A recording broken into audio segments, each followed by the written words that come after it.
What's going on, everyone? Hey, there we go. Hey, starting a little bit early because, why not? I'm not super busy right now with anything. Everything's all prepped, ready to go. So, it's been a second. Was doing a musical last week. Really wound up hurting my neck. Had my Telecaster just like on my neck for like 8 hours a day. So I am trying to get back into good playing shape, trying to practice a little bit better. Like I said in the chat, posture. Just need to take care of myself. I'm not, 20 anymore. So, yeah, and I don't know if you guys can hear. It's not going on right now, but it sounds like someone next door is playing a freaking trumpet because they've got that skill saw going on. So I'm hoping, let me know in chat if you all hear it. But today, since just past 3,000 subs, so thank you all so much for being here. Thank all the new subs. Thank all of you guys that are interested in TTRPG game design, all that stuff. I'm really, really happy that the channel's gotten as big as it has, and just getting to talk about D&D and this. What started out as a hobby kind of became like, oh, I can make some revenue doing this, and the stuff that I make for my own games I can like put up online, and then it's real bizarre to see that, like, hey, it might kind of become pretty viable to make cash doing this. So thank you guys for helping to make all this possible, and it's just continuing to go. We're already over 60 subs from 3,606. Yeah, that's right. No, 3,066. There we go. It's just going up by like 10 every day. So thank you guys so much. In this video, so for those of you who aren't familiar, which I'm like, what are you even doing here anyways? What I mean by the Lost Unearthed Arcana, there's a lot of stuff that we saw in playtest or like previews that didn't quite make it into a book for one reason or another. It's been a video idea I've had for a while, but I actually thought that a live stream might be a pretty fun way to talk about it. Just kind of going through some articles, seeing like what options we didn't quite get into the game, and maybe speculating a little bit as to why they didn't get in, or any predictions as to whether or not I think that they might be able to make a return. And this is all going to be just like speculation, right? I'm bringing a little bit of an educated eye to it, to where I'm thinking like, all right, so this option didn't work because of A, B, or C reason, whatever. So, we'll be doing that. The Panther Dragon said, any Unearthed Arcana that you wish was put into a book. We'll be getting into that, for sure. There's a few that I think really, really stand out. I think that the first one that we'll probably take a look at is going to be the Bard College of Satire, because I think that one was a kind of, I don't want to say a missed opportunity as much as I think that there was a way for them to do that they kind of leaned a little bit hard into the kind of what the Jester is from, if any of you all have ever played Darkest Dungeons, it feels a lot like that, where it's like kind of a quasi-rogue in a way. And I don't mind the like trickster kind of thematics and whatnot, but I don't think that we always have to lean super hard into rogue, I think that there were definitely ways that they could have gotten that across. Also the Seeker Warlock, I want to talk about that one because that one may be my favorite Unearthed Arcana that got completely abandoned. And it feels like the Seeker got totally like, it got gutted for other options. So, talking about that one. And also let me know about any volume stuff that might be happening, if the music's too loud or anything like that, because I noticed on the last live stream, I definitely let the music, override a little bit. Let me get that. There we go. But yeah, the Seeker is one that I really, really want to take a look at. And then maybe there's a few options that I'm like, okay, what are some tweaks that I think you could make to make it totally acceptable at a table today? I think the main criminal that we saw in playtest feedback that was absolutely off the rails insane was Lord Master Wizard. And I think once I'm looking at that one, talking with you all, you can see why that one was way, way, way out of line. Despite that one being a pretty big favorite amongst players, there was a big reason why DMs, whenever we got into playtest, that one was just absolutely insane.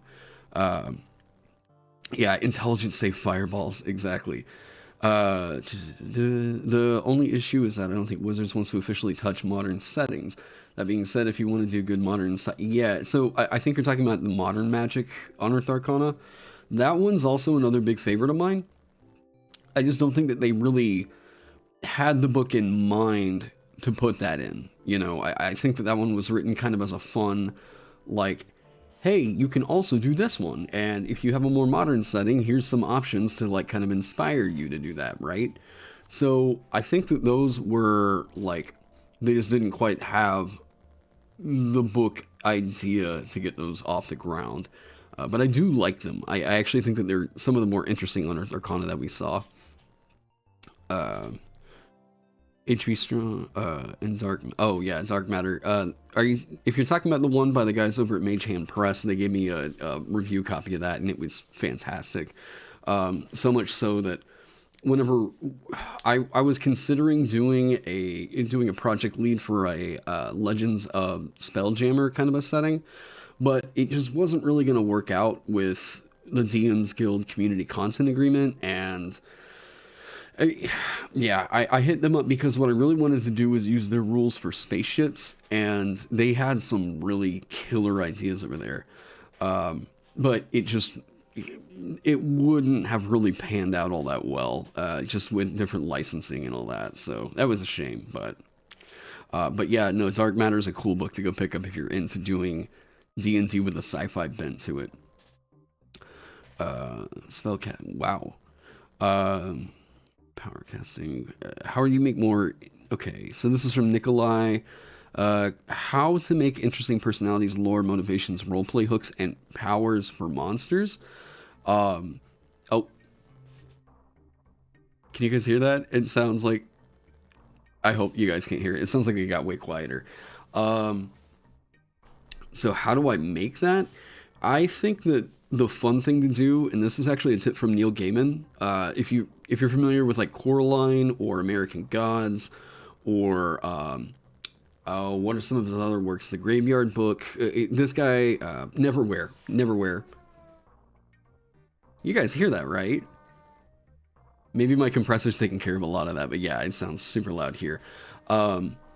So come on, guys. My favorite quote from Neil Gaiman, this is in his Masterclass series, that if you've got the cash to do it, it's worth it for Neil Gaiman's. Like, it's super worth it for Neil Gaiman's. There's one by, like, Neil deGrasse Tyson. There's a few on there that are super worth it. Herbie Hancock, talking about jazz improvisation. So Neil Gaiman's advice on coming up with a, like, fantastic setting, right? Or a fantastic world building, whatever. This applies to monsters too, is to take the familiar and make it strange. So like, you know, what's bizarre about, like, why do people absolutely adore the owl bear, right? They took a bear and fused it with an owl. Super, super easy, right? Just smash those two together. It's what they use for the entire world building for all the beasts that appear in Legend of Avatar: The Last Airbender, right? They're all like monkey weasels, or they're like turtle armadillo. I don't know, something. But, you know, just taking that simple fusion and putting them together, and then they came up with a lore reason for them, right? Why is this creature like it is? Is it just because of the evolution of the world that they like smashed together like that? For bullets, it's like they literally took an armadillo, a shark, and then like fused them together with demonic blood or something like that. Like the bullets, another case of that, like, you know, really crazy, whatever, wizards are involved with it at some point, right? It seems like a lot of the monstrosities that appear in D&D, it's always like, dude, some wizard got involved. Jesus. Oh yeah, praise the sun. Yeah. So, you know, it could be like that. It could be that there's like, oh, what is it? Like some elemental creature, right? I really love the Thakwa, which is a like lava worm that like pierced into. Hey, Rich. Hey, thanks so much, man. Like the Thakwa, right? The Thakwa is like, if you've ever seen Trimmers, it's kind of like the Gravoids over there, only like its entire head is like a molten core that can like just allow it to swim through pure rock. And that thing is literally a creature that like molds in between the planes of earth and fire. And sometimes because it's so busy, like, you know, just constantly like carving through this, sometimes it's able to like slip through into the material plane. It's a super interesting monster. I really, really dig the Thakwa. We just haven't really gotten any support for it in D&D 5e. Love them so much, I actually wrote my entire first, like, published adventure around the Thakwa, because I just thought they were such a cool monster. But yeah, maybe just think about what you can take, right? The Thakwa is just a worm, and how do you make it strange? So it's a worm that can literally eat through, like, pure mountain because its head is a molten core. Like, yeah, think about stuff like that. Try to weave in your lore after you've got an idea for how this thing is bizarre. Okay. Yeah, that was... Okay, so, starting off with this, let me pick up the site. Okay, so I want to talk about... Let me look this up.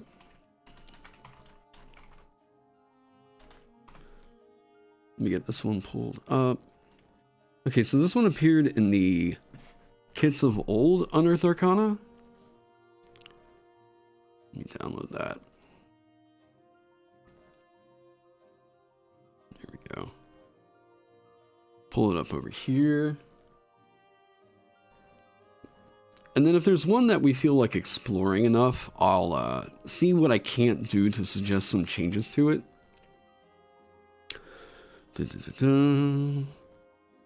All right. Let me see if we can't organize that a little bit better. There we go. Hey, I hope it was helpful. I mean, it's at least my process whenever I'm like, what can I do to make the monster a little bit more compelling, maybe? Or if compelling is not really what I'm going for, then maybe like, what can I do to make the monster at least seem understandable in a way? Let me move chat over here. Is that gonna work? I hope that works. Let me just make sure that doesn't get in the way of any text. That's gonna get in the way of some text. Oh god! That skill saw is so freaking loud. Yeah, let me know if you guys can hear that or not. Alright, is that gonna work? Can we put you there? I know it's not super pretty. Wait. Ah, there we go. Alright. So, Bard College of Satire. Bards in the College of Satire are called jesters. They use lowbrow stories, daring acrobatics, and cutting jokes to entertain audiences, ranging from the crowds in a rundown dockside pub to the nobles of a king's royal court. Where other bards seek forgotten lore or tales of epic bravery, jesters ferret out embarrassing and hilarious stories of all kinds. Whether telling the ribald tale of a brawny stable hands affair with an aged duchess, or mocking satire of a paladin of Helm's cloying innocence, a jester never lets taste, social decorum, or shame get in the way of a good laugh. While jesters are masters of puns, jokes, and verbal barbs, they are much more than just comic relief. They are expected to mock and provoke, taking advantage of how even the most powerful folk are expected by tradition to endure a jester's barbs with good humor. This expectation allows a jester to serve as a critic or a voice of reason when others are too intimidated to speak the truth. For the Duchess with a taste for strapping young laborers, such tales might serve to warn the targets of her affection and force her to change her ways for lack of willing partners. This flavor text just took a really sour turn. Striking back at the jester only ruins... I don't know why this whole paragraph is here. This has nothing to do with the class. Striking back at the jester only ruins her already damaged reputation and might provide the best evidence that the jester's satires have hit their mark. But if she is kind and generous to... Why did we suddenly get into a story about this duchess? That's odd. The subclass sounds like 4chan. I mean, this is like... You know, let me say this much. This sounds like everything that people expected Bard to be. This is like the most meme Bard, right, with this flavor text. So I think the flavor text is not super great. Yeah, my first suggestion would be to, like, you know, 4chan lacks the charisma. Oh, that's great. Oh my god. Okay, so let's ignore the weird flavor text that got thrown into this, right? Like, there's some weird stuff there. I like the idea of this, right? Of a jester bard, and I've seen multiple different homebrews try to get this across. What I think that they did, let's look at their third level, and I'm going to tell you exactly where they went wrong with this one, okay? Other than the flavor text. So, and this flavor text being 5 paragraphs long is... Yeah. Oh, and by the way, this one appeared alongside College of Swords, if you want any kind of, like, measure for how long it's been since this one was ever shown off. So we're talking, like, yeah, 2016. I think that this one is most likely just not appearing, but, like, man, this could be something really, really cool. Bonus proficiencies, you get Thieves' Tools, and you also get Sleight of Hand. So this is like, okay, rogue here, which I don't think fits the flavor text at all. Or really what you would expect out of a jester. This just feels like you multi-class rogue to get the dark. You see what I mean about the Darkest Dungeons jester here? It feels more like this is supposed to be the rogue bard, which I don't think is the way to lean into that. Tumbling Fool. At 3rd level, you master a variety of acrobatic techniques that allow you to evade danger. As a bonus action, you can tumble. When you tumble, you gain the following benefits for the rest of your turn. You gain the benefits of taking the dash and disengage actions. So you double your movement speed and you don't provoke any opportunity attacks that turn. You gain a climbing speed equal to your current speed. So you gain 60 feet on average of climbing speed. And then you take half damage from falling. Okay, so I'm just curious because I know that the audience, there's a lot of people that are designers out there. Can you spot why this is, where the 3rd level kind of missed the mark here? I'm just super curious. Because Bard tends to get something at 3rd level that this one didn't get. There we go. So, tends to be for scaffolding for Bard. At 3rd level, you get some kind of a unique use of your bardic inspiration, right? This one didn't get that. Instead, it just got a proficiency with Sleight of Hand and Thieves' Tools, and then this odd kind of Tumbling Fool feature, right? This should not get the benefits of the dash and disengage actions as a bonus action, rooting it even further into the fact that, like, this is already taking a lot of territory from Rogue, right? That's, yeah. What I would suggest here is, like, this needs to get scrapped, because I think the big missed opportunity that they had here is with the College of Satire being what it is, and with this narrative, why the fuck aren't they guaranteed to get Vicious Mockery in here? Why isn't this the Vicious Mockery Bard? That is such a big flavor fail to me, right there. Bard is supposed, that is the unique Bard cantrip, right? I'm gonna get my Vicious Mockery, and then I don't think of any Bard that deserves the narrative more of, like, you are the Vicious Mockery Bard, except for College of Satire, right? Jesus, this is... Come on. I mean, it's not showing up on my mic, but, like, I just know that that's coming through my, whenever I talk. Let me give it a second. I'll turn up the music.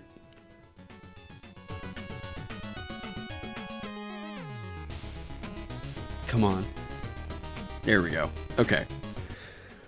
So, yeah, put Vicious Mockery on par with Warlock's Eldritch Blast. I think that that's fair, right? Like, of all bards that would be able to do something ridiculous, like, you can add your Bardic Inspiration to the damage you deal with Vicious Mockery, like, or something like that, right? You made a Feylock invocation that lets them use Vicious Mockery and boosts it. That, yeah, like, it feels like that was such a missed opportunity here for this. I think that right here, their third level didn't really found anything that separated them and distinguished them from other bards, other than you get some of the cool shit from Rogue. So I think that that's a big miss right there. There's no Bardic Inspiration improvement, so it doesn't really feel like it fits within the it doesn't really feel like it fits as a bard college, right? So it's odd. I don't mind them taking, you know, experimental routes there, but like, you want some incentive to use your Bardic Inspiration, and it's just going to feel like this one doesn't really get a whole lot out of that. So, moving on, they get their 6th level Fool's Insight. Your ability to gather stories and lore gains a supernatural edge. There's nothing about this up to this point that has established anything that feels supernatural to me. You can cast Detect Thoughts up to a number of times equal to your Charisma modifier. You regain any expended uses of this ability after completing a long rest. If a creature succeeds your attempt to probe deeper and succeeds at its saving throw against your Detect Thoughts, it immediately suffers an embarrassing social gaffe. It might loudly pass gas, unleash a thunderous burp, trip and fall, or be compelled to tell a tasteless joke. What is this feature? Like, what is this? You can cast Detect Thoughts, and if it succeeds on its saving throw, it farts, burps, or trips? What? Like, I don't get this. I don't get it. Why Detect Thoughts? Like, what's happening here? You know, like, I don't really understand what's hitting here. The thing is, if you wait till 3 to get Vicious Mockery, it would have been 2 levels without a damage cantrip. You don't have to wait. You can just make a feature that says, like, you get Vicious Mockery. If you already have this cantrip, you get another one from the Bard spell list, and it completely gets rid of that redundancy. So you can pick up Vicious Mockery at 1st level, and it's totally fine. It's just, that's part of the thing that came on board with Xanthar's guide, was that we started seeing early level features that said, you get this cantrip, if you already have it, you get to pick another one. So that you can override that redundancy pretty easy. Oh yeah, you already got that one in. Okay. If you use the, yeah. Just what I wanted, to a feature to force my enemies to fart, while not punishing you for having it. Yeah. So what is, I don't get what this feature is doing for you, other than like, okay, I get what this feature is giving you, but what is it really adding to the narrative of a satire bard? I don't really get what Detect Thoughts is doing. I guess maybe this idea of, like, you know, royal court, you know, rumors and shit like that, but like, I don't get it. The narrative of this feature, I think, is that you were good about reading people and just so happen to be comedian. Sure. Like, I don't super mind this, right? This is just jokey, gaggy, whatever. Yeah. But like, this is, okay, 6th level. Like, okay, reading the room, maybe I might be able to see that, right? Or why not give insight proficiency? Yes, right? Or there's something different that could have gotten invoked from that. I don't know, Fool's Insight? That's,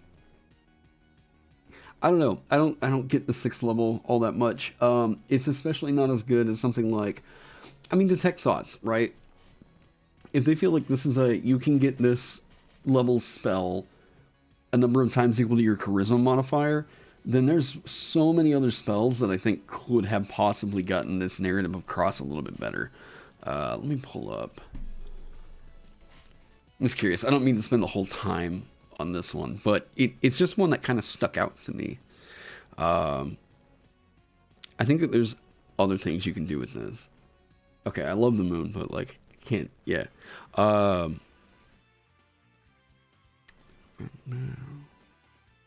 mean, Hideous Laughter, okay?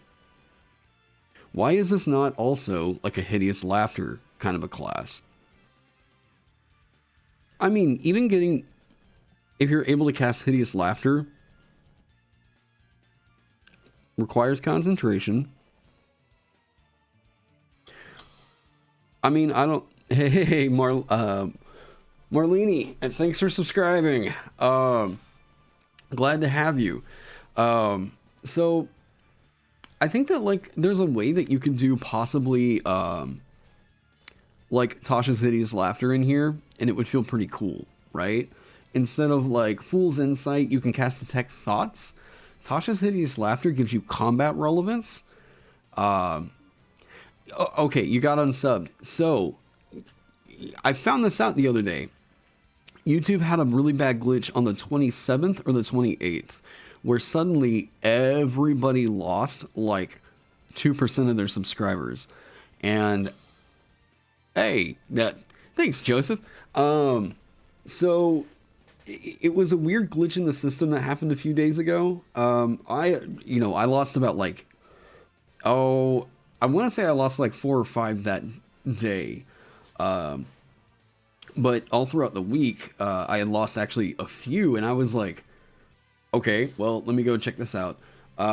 So I know several channels are reporting this issue, so check your subscription.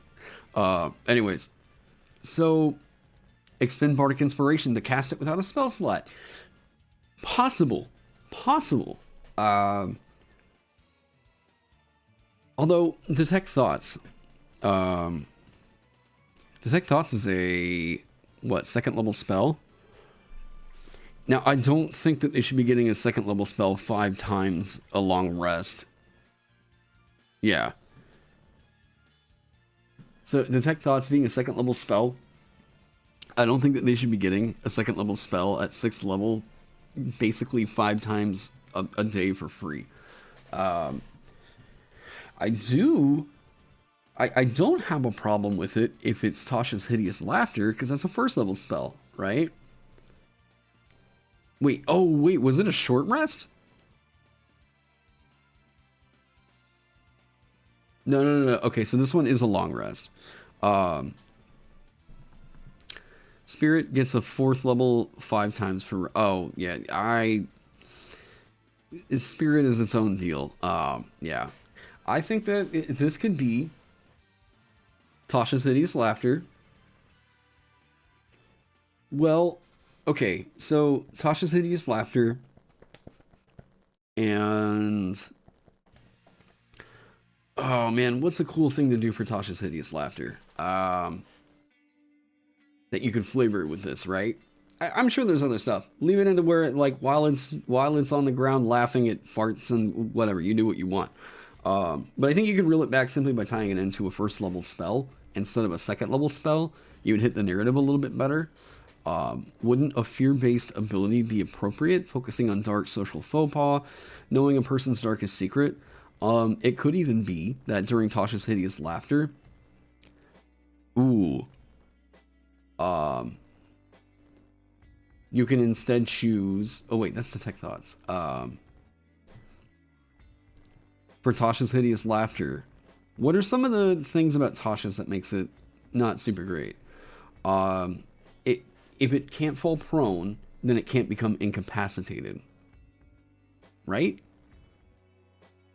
Or fall prone. If it's immune to being knocked prone, I think it still becomes incapacitated as per those terms. You could say that whenever you cast it, it ignores this restriction right here. That's kind of funny, right? That like even the beasts of the world think that you're hilarious for, I don't know, something like that. You can say that you can expend a bardic inspiration die and the creature must subtract its like wisdom from the bardic inspiration. That feels a little, I mean, it's gonna build into the debuffer playstyle, which I really dig. Hey Moonring, what's going on? It does build into it, right? And it kind of makes it to where you are Natasha's hideous laughter bard, which I kind of dig. It does get a little bit less relevant later on, which is why I'm thinking like, I mean, incapacitated, there's really, if from what I recall, there's really like 0 monsters that are immune to being incapacitated, right? Like, this is just off the top of my head.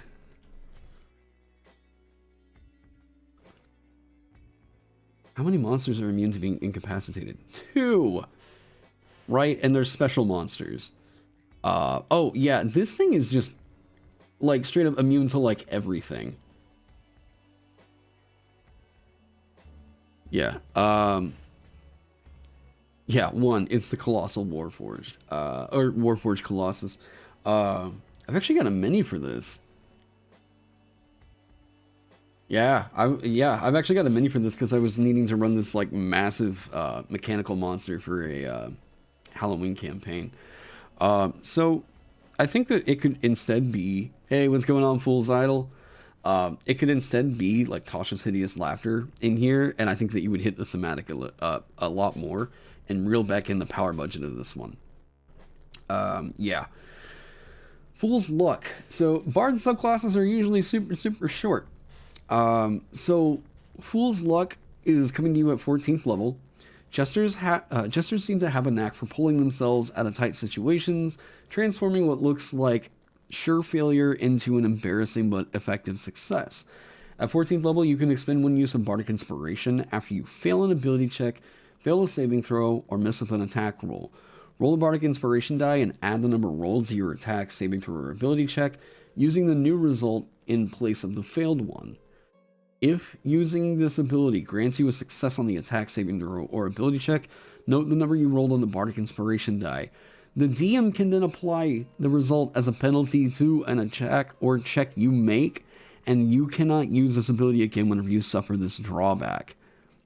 When the DM invokes this penalty, describe an embarrassing gaffe or mistake you make as a part of the affected die roll. Okay, so this is bookkeeping. And this is bookkeeping that you're forcing the DM into because you took this character option, right? The DM already has so much shit they gotta track. And, like, this is kind of inviting... Yeah, I don't know. I don't want to say spiteful DMing, but, like, this is not my favorite thing, right? So, giving Tasha's Hideous Laughter as an AoE. I really like that idea. Oh, man. I really dig that idea. Failing forward, a thing D&D 5e should have already had. How so? Because I really don't like this effect. I don't like that you have to, like, give the DM this number, and then the DM can just decide at one point that, like, bam, yeah. This is actually the first Unearthed Arcana that we're going through right now. I think that this is kind of a failure on launch, right? I am not a big fan of effects that require the DM to have to do more work like this, you know. This is a, like, kind of a thing. So, we have an enhancement on your Bardic Inspiration that happens way late, right? I don't think that I would really ever write a feature for a character option that would do this. This is just not really my thing. It's requiring the DM to arbitrate even further. So, I just, this is just kind of generally a miss for me right here. This is all good, right? This is all fantastic, but, like, Nah. It's, yeah. Part of this is also that I kind of wish luck was a stat. Probably just my bias because, like, I love it in JRPGs or in games like Fire Emblem, right? I love the idea of luck as a stat. And I don't think that we've really found the mechanic to model luck in a TTRPG. I don't think that the lucky feat really does it either. Because if you were just allowing every character to have the lucky feat, that feels like, whoa, hang on, let's reel that back. Maybe if it was like, you know, and I've even thought about the idea of like you have a luck modifier and then you have a luck point for every point of luck that you have. But like, what do you do about negative luck? You know, I've really tried to experiment with that as an ability score. So, yeah. But this at 14th level, like, just not my thing. Really not my thing. Most modern TTRPGs have a fail pass at a cost success state. I can see that. You know, I can see that. The idea of like you have a consequence, right, for your whatever you wanted to use. This is a consequence that's going to have the DM have to bookkeep, and most of the consequence things that we usually use in the game are like up here in our head for the story, right? But I'm just not big on that. Jordan has talked about luck stat in Dungeon Crawl Classics. I haven't actually been able to check that book out yet, but you're the second or third person that's recommended it to me in the last like 4 days. So I've got it on my Amazon wish list. I just need to get it. Oh yeah, the UA Cavalier. They actually, it's funny because the Cavalier used to be the Knight from what I can remember. Oh yeah, and then the Scout used to be a fighter. Like, okay. It doesn't feel like a fight, like a martial archetype to me, you know, which is why I guess I got moved over to the Rogue. But yeah, so this Unearthed Arcana, okay, so why do I think that this one got abandoned? I don't think that there was enough interest in this one, really. I think that this was just, I think that the idea, right, they're jesters. This is going to be classic, right? This is going to be something that so many people love because they love joke options. And joke options are fine, you know? Like, I totally love the idea of, like, an option being less optimal than another because it was funny, right? This, however, I don't think it got across what people were expecting a jester to be. And I think that there's several ideas here that just broke the concept apart. This could have been really cool and game defining as the Vicious Mockery, Tasha's Hideous Laughter Bard. Absolutely super could have. Instead, we got a quasi-rogue, which, yeah, it didn't. I don't think this one scratched the itch. If I'm just speculating here, what I think happened is that players were just not interested in playing this envisioning of this bard, you know. Yeah, I think there were definitely other ways that you could do this. If this one was going to come out, it would have been in Xanthar's Guide to Everything. They might decide to retool it as another bard in a future option, but I think that this one is mostly just kind of dead, right? Like, if it does show up again, I'd love to see what they make happen with it. But I would really, really hope that they get away from tying it so hard into Rogue's class identity. Is there already a Bard subclass that can taunt and kite enemies that would fit the theme of the Bard?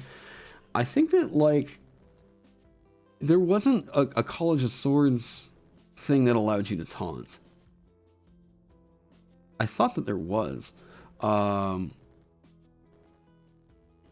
know, it's odd because, like, I almost look at College of Swords and I think, like, man, it would be super cool if you could get, like, a compelled duel as, like, part of Swords, but yeah, lore taunt's just fine. Actually, yeah, lore's got that, oh, what is it?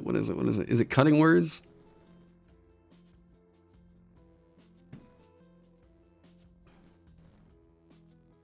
Yeah, cutting words. When a creature that you can see within 60 feet of you makes an attack roll, an ability check, or a damage roll, you can use your reaction and expend one of your Bardic Inspiration, rolling a Bardic Inspiration die and subtracting the number rolled from the creature's roll. You can choose to use this feature after the creature makes its roll, but the DM determines whether the attack roll or ability succeeds or fails, or before the creature deals its damage. The creature is immune if it can't hear you, or if it's immune to being charmed. You could do this instead, as you can use a Bardic Inspiration to force the creature to succeed on a Wisdom saving throw. On a failure, it has disadvantage on ability checks, or on attack rolls against any creature other than you. That is super, super rough, but if you tied it into until the end of your next turn, I think it would be okay. I think that there's a possibility that Satire could have gotten something like that, and it would have been pretty alright. How's the weather in Oklahoma? We had tornadoes, actually, the other day. Nothing close to me. I actually slept through it all. But today it's like kind of mild.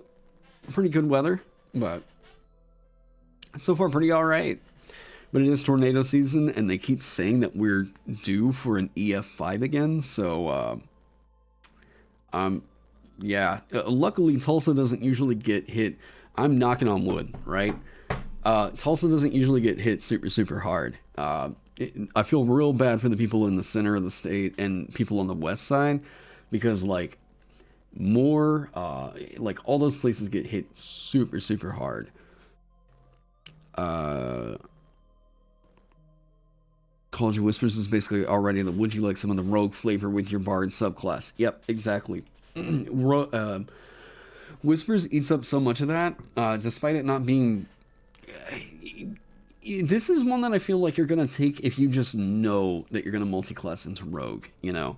Because it even gives you part of the, like... You get part of the sneak attack scaling in there, you know? So, or what you know is basically sneak attack light, you know? So, Satire, part of the reason why I think that this failed, too much of its identity, ate up rogue. I don't think many people were really expecting this for this bard. Let me turn that light down.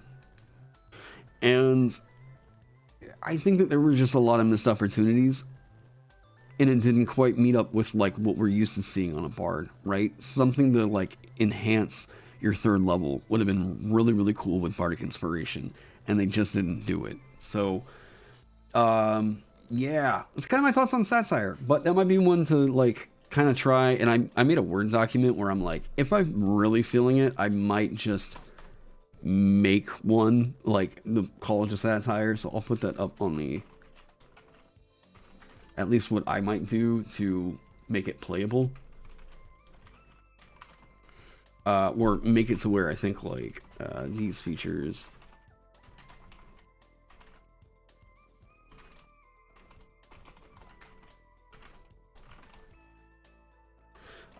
old kits Unearthed. So that might be one that I decide to toy with here in a little bit. The other big one, because I really wanted to look at this one, because I love the idea so much. I love, love, love the idea of this Warlock so much. But it's pretty clear what happened to the Seeker Warlock.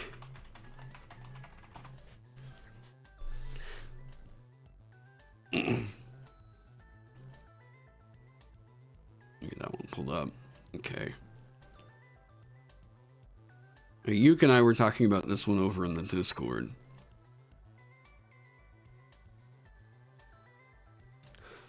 Missed opportunities sound a lot in D&D 5e. Yeah, you know, part of the reason why I'm doing the revision project, the rework, is I'm just like, you know, yeah, I want to make these to where they feel really good at my tables, but they also, like, kind of maintain relevance amongst all the stuff that's available in Tasha's.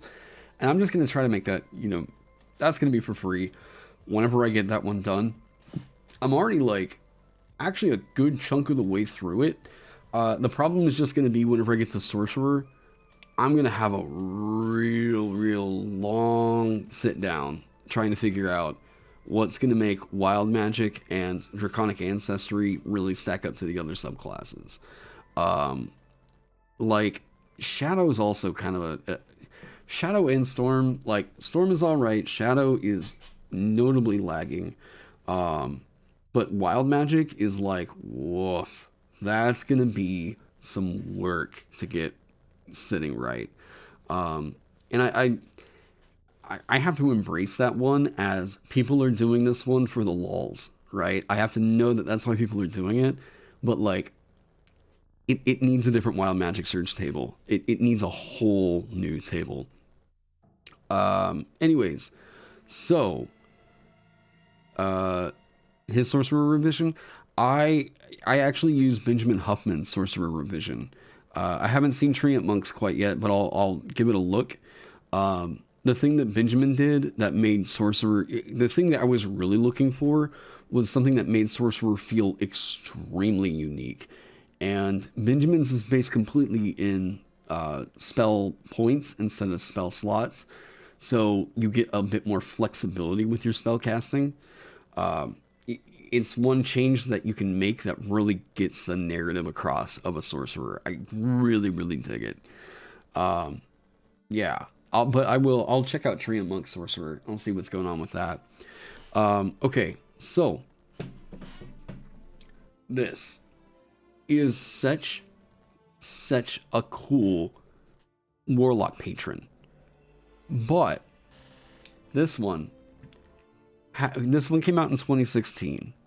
This is probably one of my favorite Unearthed Arcanas right here, but it's very, very clear that D&D 5e was in its early baby days, because there's a lot of old school design principles that went into this one. They were very, very conservative with their power budget on this, and we didn't have a lot of spells in the game at the time that would have made these both super, super damn cool. Now, the big problem with these, the Seeker is pretty underwhelming. The Theurgy Wizard is absolutely insane. And it's not exactly apparent as to why this one is so insane. It's still not, I'm not going to say that it's as busted as the Lore Master, but this one gets scary close to it. So, the Seeker, what is the whole shtick with this thing, right? Your patron is an inscrutable being who travels the astral plane in search of knowledge and secrets. In return for your patron's gifts, you wander the world seeking lore that you can share with the Seeker. Your patron could be any deity or other powerful entity dedicated to knowledge or forgotten lore. Celestian is an ideal patron for a Greyhawk campaign and was the inspiration for this concept. In the Forgotten Realms, your patron might be Azuth or Ogma. Arion makes an excellent patron in Everon, while Kryn in the Dragonlance campaign setting, Gillian is a good match for the Seeker's role. Okay, so their expanded spell list. You get Featherfall and Jump at first level. Okay, this right here is an immediate failure to launch to me. Can anyone tell me what first level spell I'm thinking of that fits this concept so well and is amazing on a Warlock? I'm just super curious. As a hint, I feel like this one needs to lean more into the idea of like the astral plane, Jesus, watch out, you. Like, I feel like this one, astral plane, this idea of this is a being that is wandering, seeking knowledge. There's a first level spell that should be so good for this, and I do not understand Featherfall and Jump here. Comprehend languages might. That's not the exact one I'm thinking of.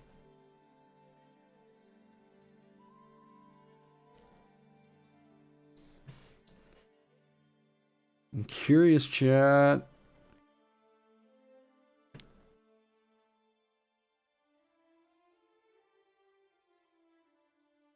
It is first level, but Warlock already gets it. You have no clue?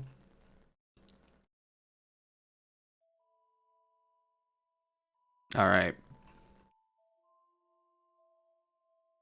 Didn't make any sense to me why this one didn't get Guiding Bolt. You were helping your allies by doing this. to target a creature. This would be amazing, absolutely amazing on this Warlock. In fact, the reason why this wound up not getting thrown on this Warlock is because the Seeker, radiant damage, they have no problem throwing radiant damage around.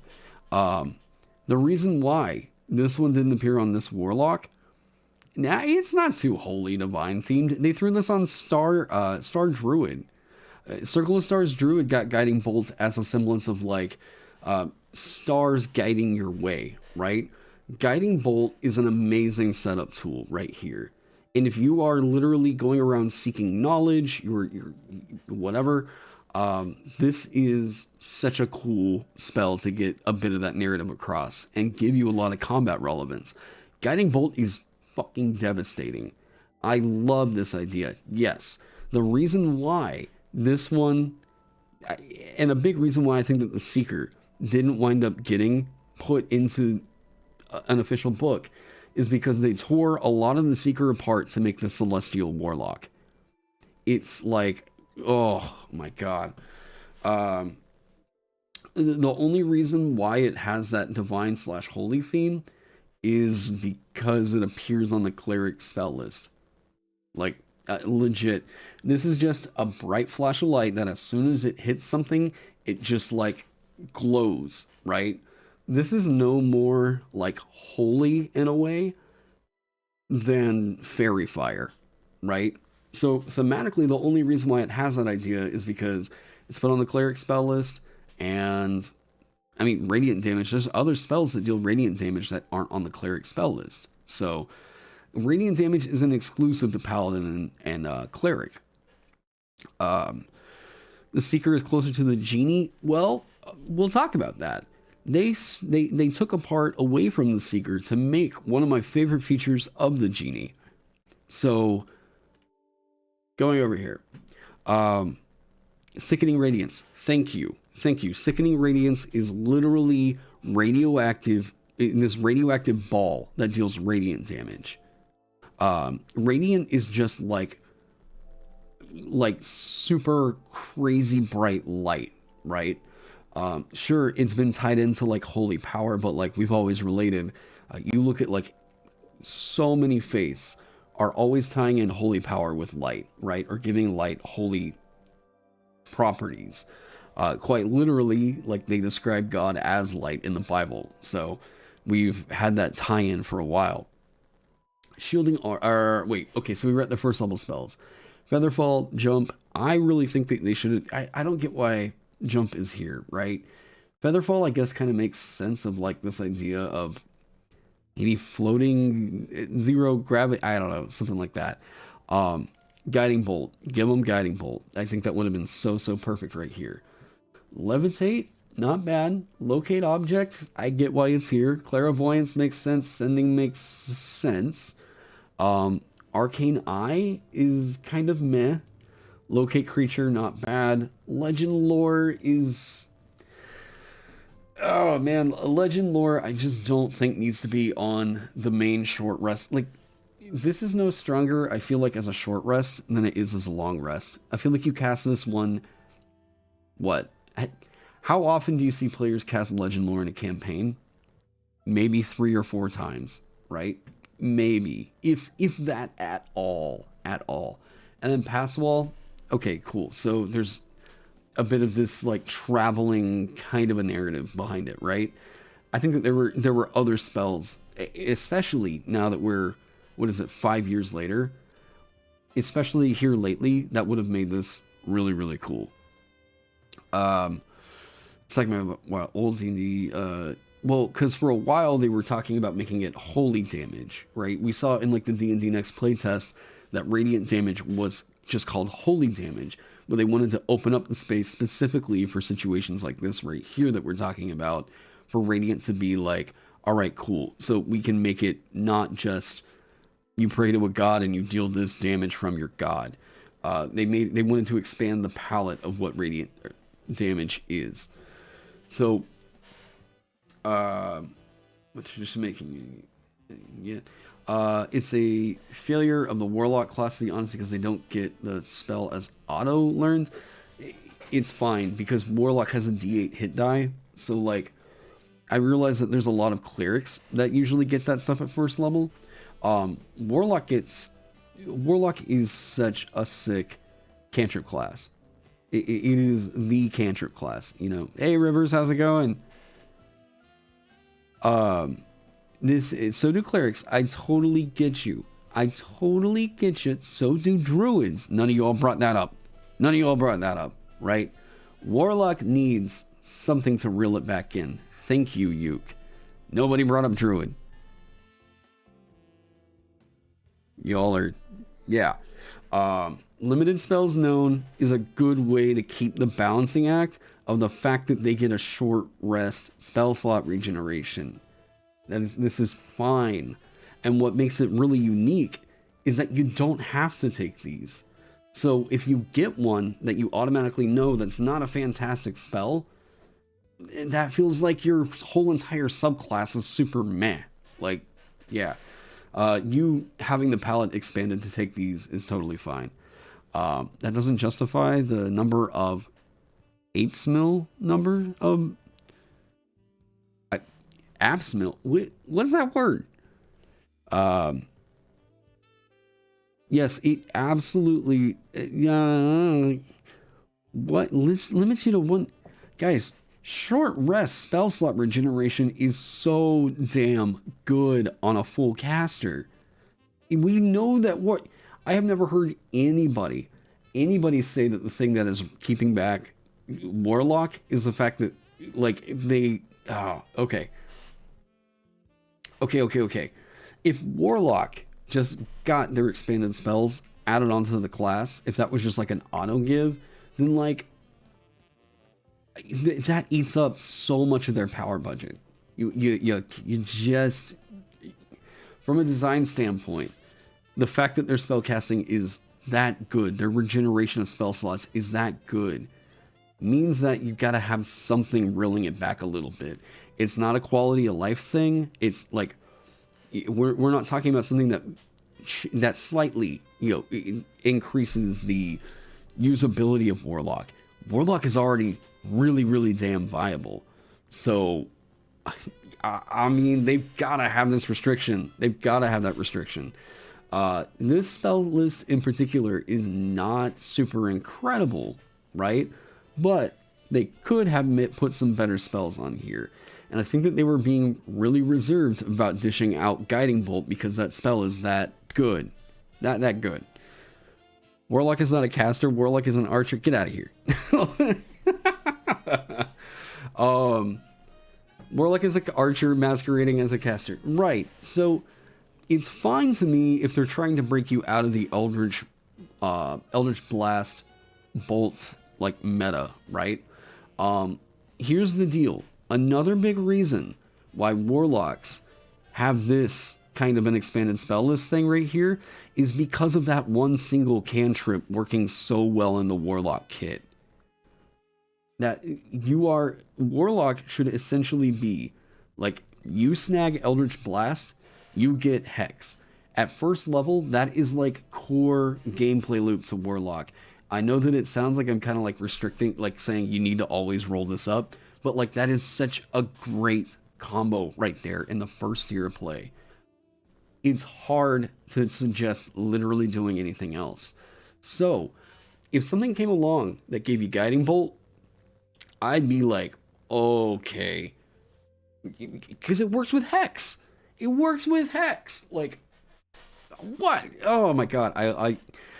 I think that was hugely missed. Hugely missed. There was a really cool possible synergy they could have gotten there.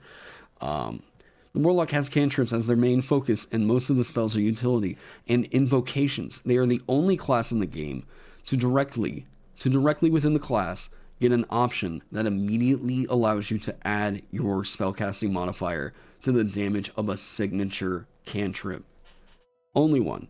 Some of them get like divine, or what is it? Divine potential, whatever for the spells you can add to the Cleric cantrip. Sure, whatever.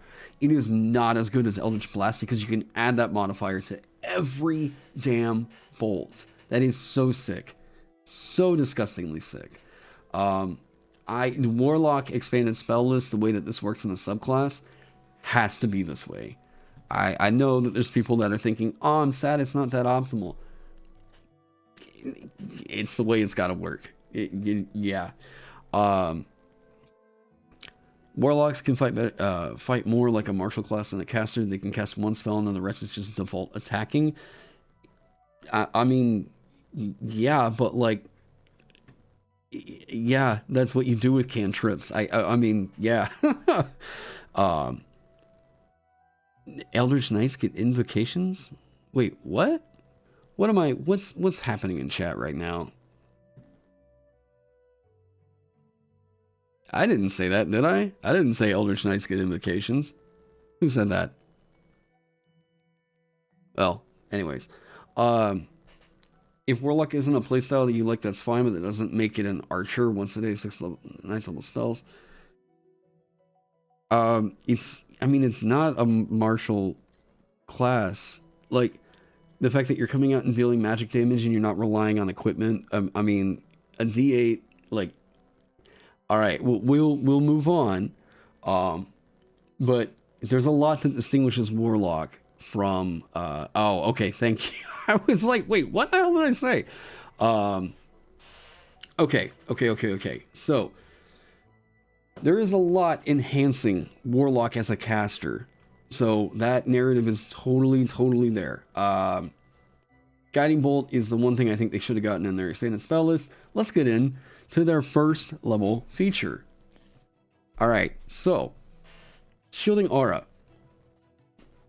Y'all are making me burp. Starting at first level, you can invoke the Seeker's power to protect you from harm. As a bonus action, you create a whirling aura of brilliant energy that swirls around you. Until the end of your next turn, you gain resistance to all damage. All damage.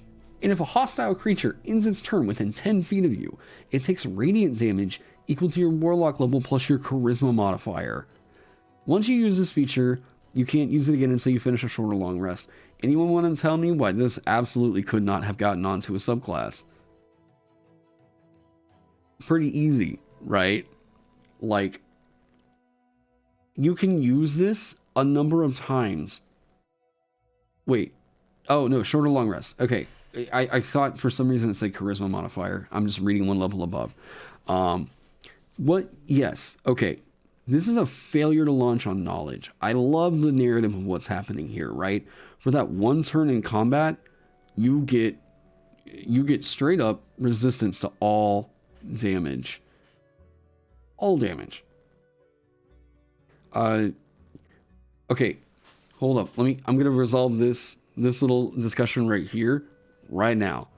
They get more potential spell slots than any other caster does at the early part of the game. Because that short rest refresh, if you're playing it as optimally as possible, means that usually in a day, you have something like, what would it be? Around like 12 spell slots. So they have spell slots. Just practice resting. Take your naps. Eat your Wheaties. Whatever you gotta do. So the reason for Shielding Aura, like, I get why this is here, but like, you gaining resistance to all damage is way insane. Way insane. We worry really hard whenever we're making Warlock subclasses about what happens at first level, because we have to think about what happens whenever you multi-class it, right? So, like, this is nuts. Nuts.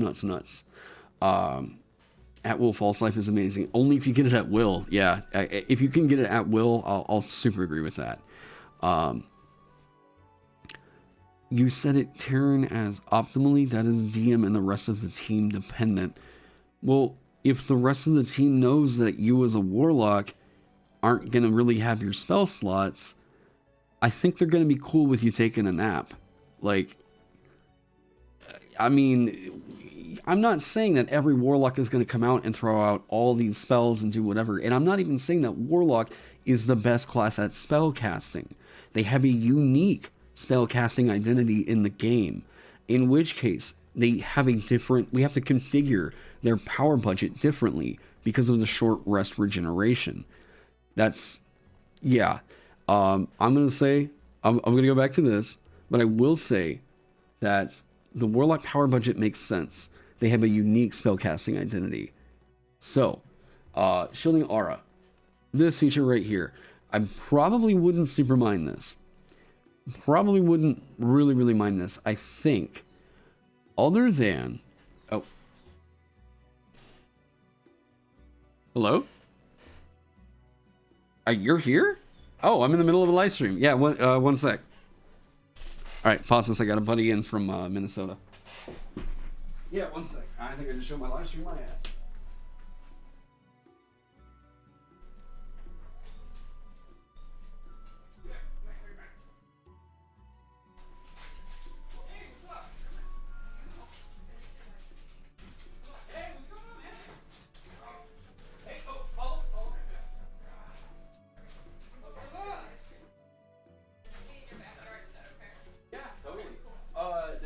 Have a they have a skill saw going up every once in a while. I don't, but it's yeah.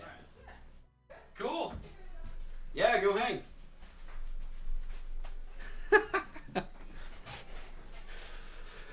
Sorry, one of my buddies is in from Minnesota, and they're hanging out for the next few days here in Tulsa. So, anyways, let me see here. Seeker. Okay, cool. Yeah, I think that like this being available to you once per. Let's talk about what we think about for designing around short rest as designers. Okay, what we think about that short rest. If you're doing a short rest refresh, we have to think about that as a designer as if you are getting to use this ability once per encounter. That's how we have to think about it, because optimally, you have to design around the optimal situation. We have to think about once per short rest means once per encounter, if run optimally. So that's how we budget that, right? Once per long rest means once per 24 hours. So once an adventuring day, that's how we design around that.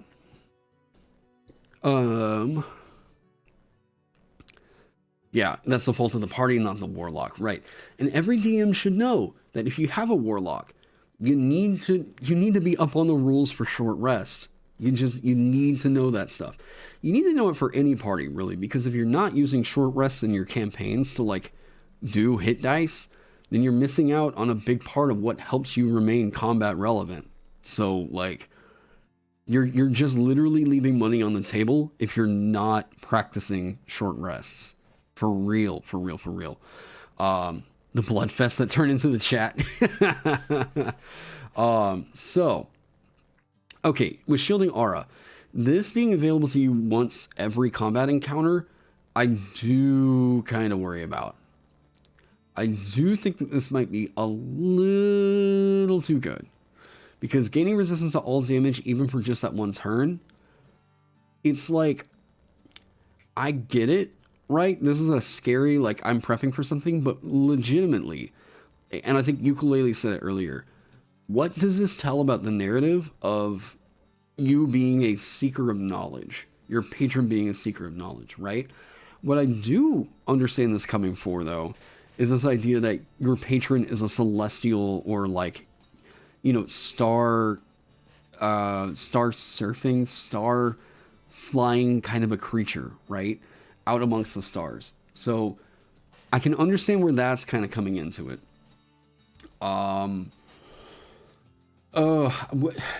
There's something else that could have helped us out at first level.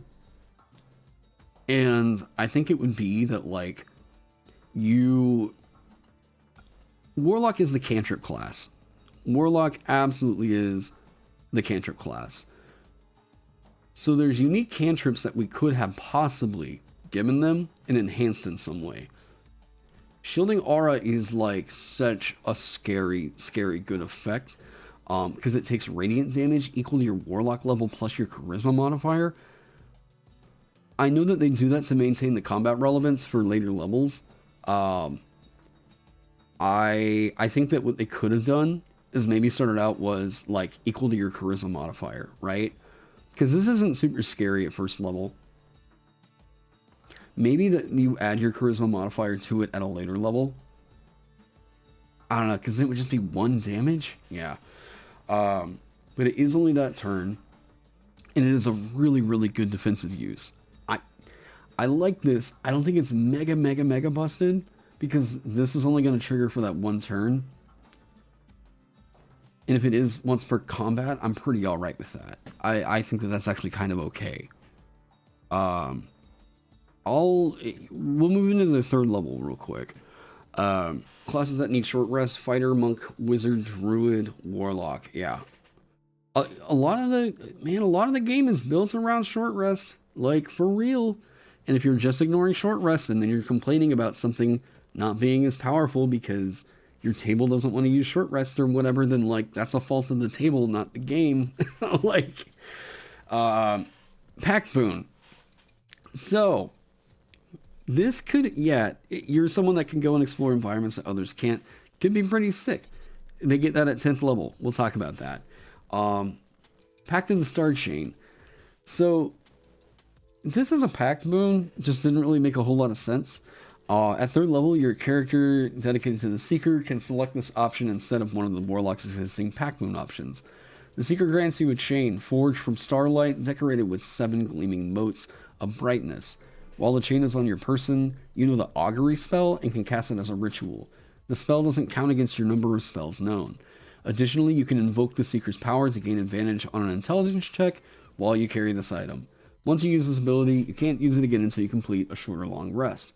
If you lose your Star Chain, you can perform a 1-hour ceremony to receive a replacement from the Seeker.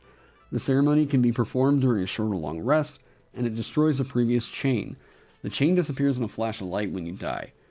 The exact form of this item might be different depending on your patron. The Star Chain is inspired by the Greyhawk deity Celestian. Okay, so, any issues with this pact right here? Like, at all? Anyone see one?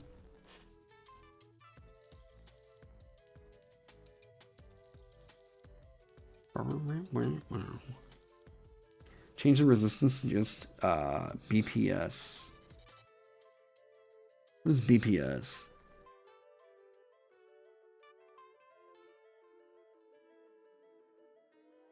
What is BPS? I would just change this boon to let you add charisma to intelligence checks. Probably. I mean, I think I would probably lead there. Bludgeon / pierce? Oh, you're talking about for the 1st level. I actually don't super mind the resistance to all damage for that 1 turn. As long as it's that 1 turn, that's fine. The problem with resistance to all damage is as soon as you scale that up to like a minute, right? Especially on a Warlock, I don't really mind that. It is a super strong 1st level feature. I don't think that this is as strong as Fathomless getting its tentacle, you know, like that's such a crazy strong bonus action. This is just an oh crap, you know, I'm gonna hit the oh shit button. I don't want to get hit with this thing. Resistance to all damage. Not bad. I mean, think about it. I know, different class, all that stuff, and I know it's a different purpose, but Beast, or Totem Barbarian, through Bear, being able to get resistance to everything except Psychic for a whole minute, like while that rage is going on, that's significant. This, compared to that, for that 1 turn, yeah, it's really great for that 1 turn. You want something that feels really great.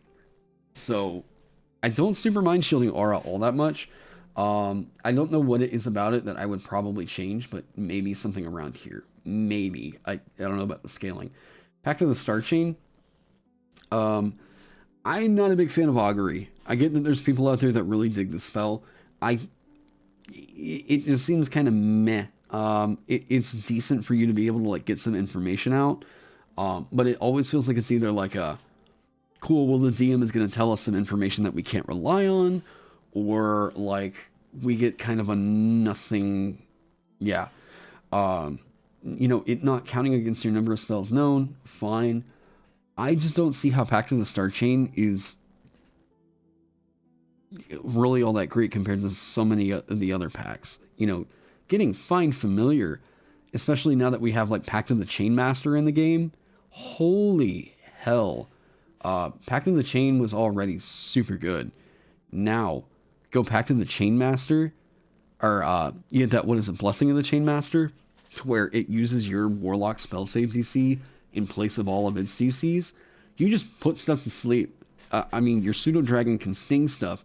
Straight up put it to sleep. None of the sleep rolls or anything like that. Like, that invocation is, in my opinion, up there with Agonizing Blast in terms of raw strength in the game.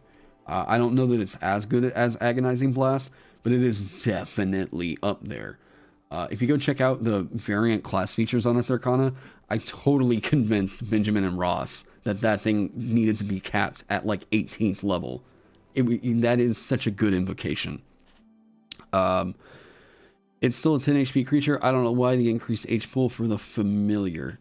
It's not really super relevant because the Familiar is like... The Familiar is a utility tool. You being able to cast spells from it being able to take actions and whatnot. Sure, it's going to get hit, but like... It's still, like, it's glass cannon, right? It's pure glass cannon. You can very possibly cause this super detrimental condition, but if that thing takes a hit, it might be dead, right? You're not putting yourself so much at risk as you are putting your Familiar at risk. So, yeah. Astral Refuge. At 6th level, you gain the ability to step into an Astral Refuge. As an action, if you guys saw Genie Warlock, this is basically exactly that. As an action, you disappear from the world for a brief moment and enter the astral plane, taking advantage of its timeless nature. While in your Astral Refuge, here's where it splits off from Genie. You can take 2 actions to cast spells that target only you. After using those 2 actions, you return to the space you occupied and your turn ends. Alright, so this sounds super crazy. You get 2 spells that you can cast right here during the same action, but they can only target you. This sounds awesome. But really, what are you casting? I'm just super curious. Because it needs to specifically target you. Oh, that's right. You can't sort by target on fucking D&D Beyond. Hey, Curse or Fandom, whoever, please allow it to target you. That is so frustrating. Okay. Give us that feature. Okay.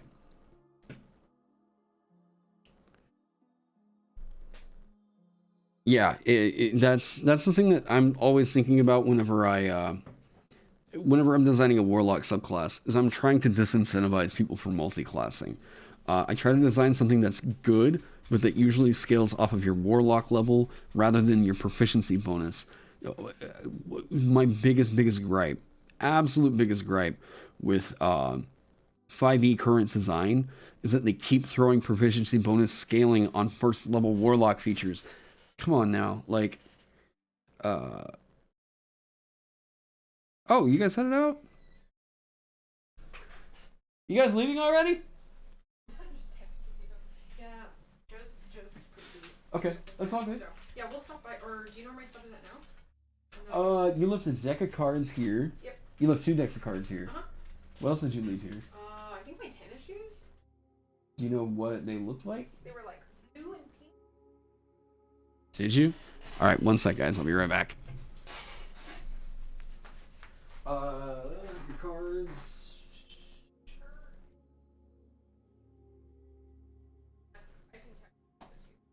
So you got these, and then do you remember what shoes?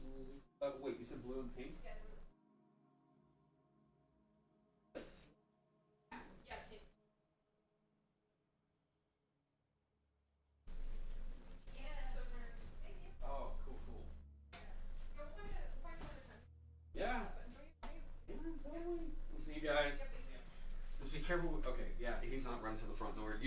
Bellatrix to dart.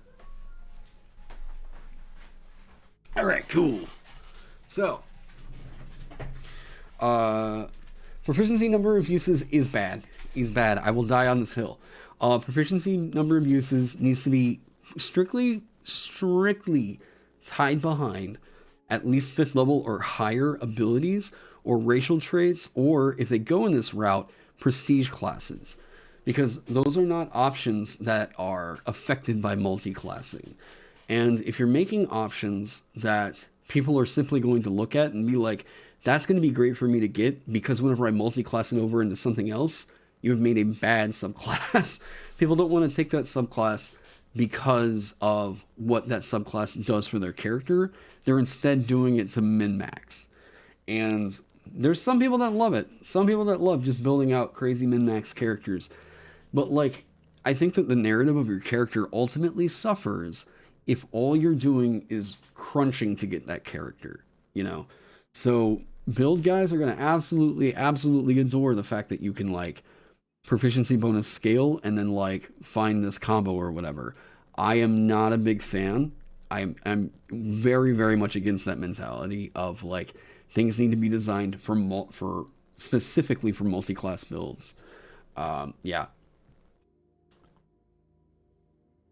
And I love that idea. Time stop light, right? Time stop light, just doing that to where you, specifically you, can use this special action to cast 2 spells that require an action. Pretty sick. It has to target self. So, what do we have here? Self spells that appear on the Warlock. Oh wait, that's only 1st level. Let's do cantrips, 3rd, 4th. Wait, I'm a dumb.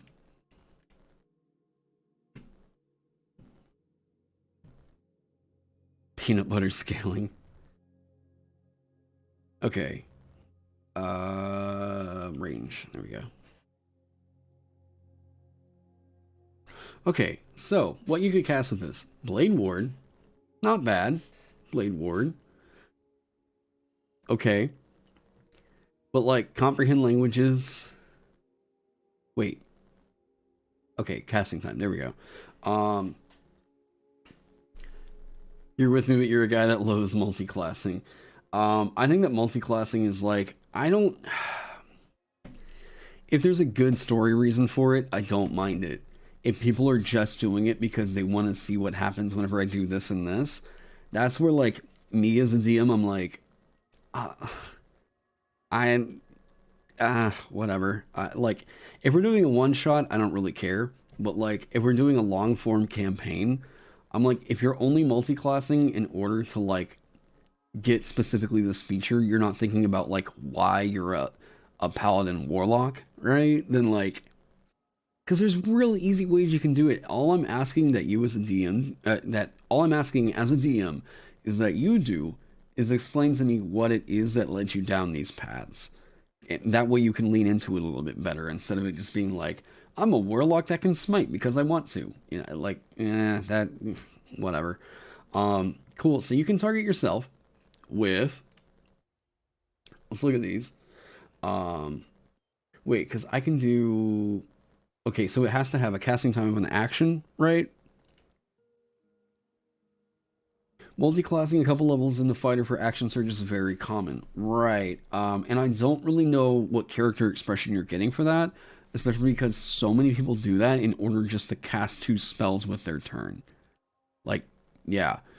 So it, as an action, you can take 2 actions to cast spells that target only you. It doesn't specifically say that the spell requires an action. So, why does it matter though? It's not that different from taking a feat instead of an ASI. It's an option to change the build. You're not thinking about this the same way that I'm phrasing it, where I think that a character's class should be a very important decision to that character. It is what defines you, like your combat style, right? My big problem with multiclassing is that more often than not, people are doing it as a way to like build a very particular thing without considering why their character is doing this, right? If someone's like, I love this idea of my fighter being able to like cast spells, but I'm not really happy with like, Eldritch Knight. Do you think it's cool if I multi-class over into like my charisma's high enough? Could I go sorcerer and get XYZ spells or whatever? Then I'm usually like, yeah, that's cool. What, I don't mind that. What I do mind is the thought of like, oh, you mean this feature is allowing me to summon a tentacle that I can use a number of times with my proficiency bonus? Then like, I'm just going to go over and snag that because I have nothing I can do with my bonus action.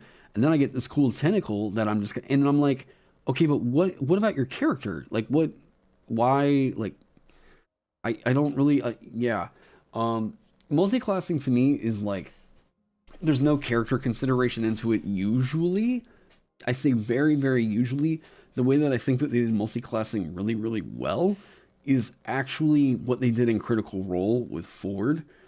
Slight spoilers here, I guess. But like, this was like, I want to say close to 100 episodes back.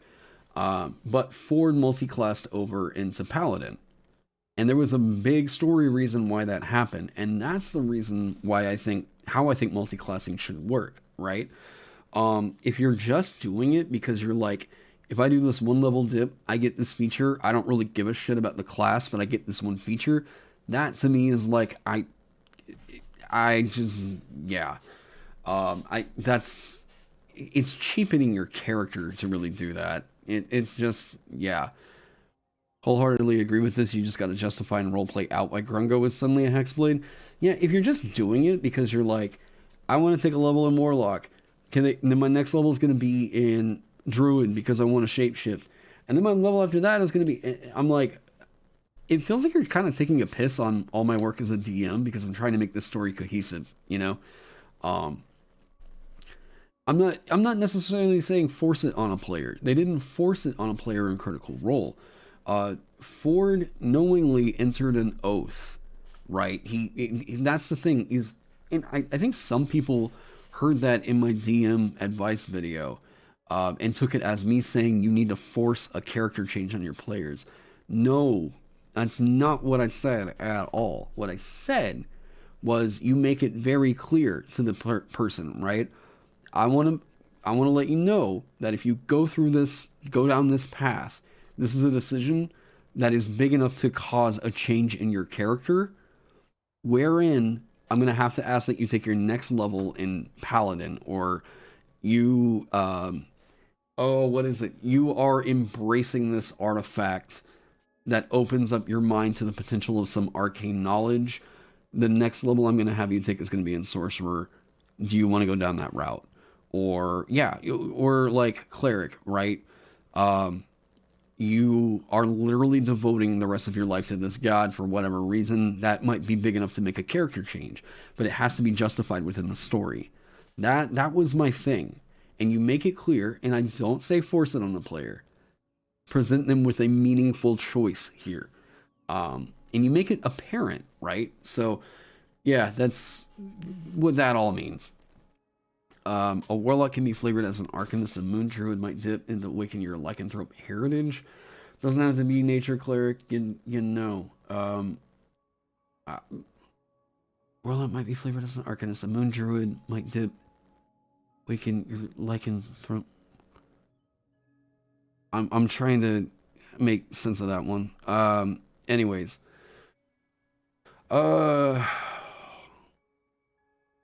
Warlock involves a very legitimate, like, you are making a pact. The entire narrative of that class is about you forged something with an eldritch being, right? Exactly. Nikolai said it right there. Multiclassing is clearly meant for story, but is used for power. And legitimately, the only reason why, like, people don't multiclass because they're worried about power or whatever is if they're playing, like, a 20th level character. Multiclassing at early levels doesn't really mean much of anything. You might be delaying your ASI by 1 or 2 levels, maybe 3, whatever. But like, it's usually at that point, like if you get to 5th level, you've usually got an ability score improvement, most definitely by like 7th, right? So, like, you can keep delaying it, not improving your ability scores, keep multiclassing, whatever. It really only makes a significant difference at about the 2nd, if not 3rd level of play, or 3rd tier of play. So, what does multiclassing do for you at early levels? Gives you a pretty unreasonable amount of power for what a first or second or sorry, what a 2nd or 3rd level character should probably be able to do.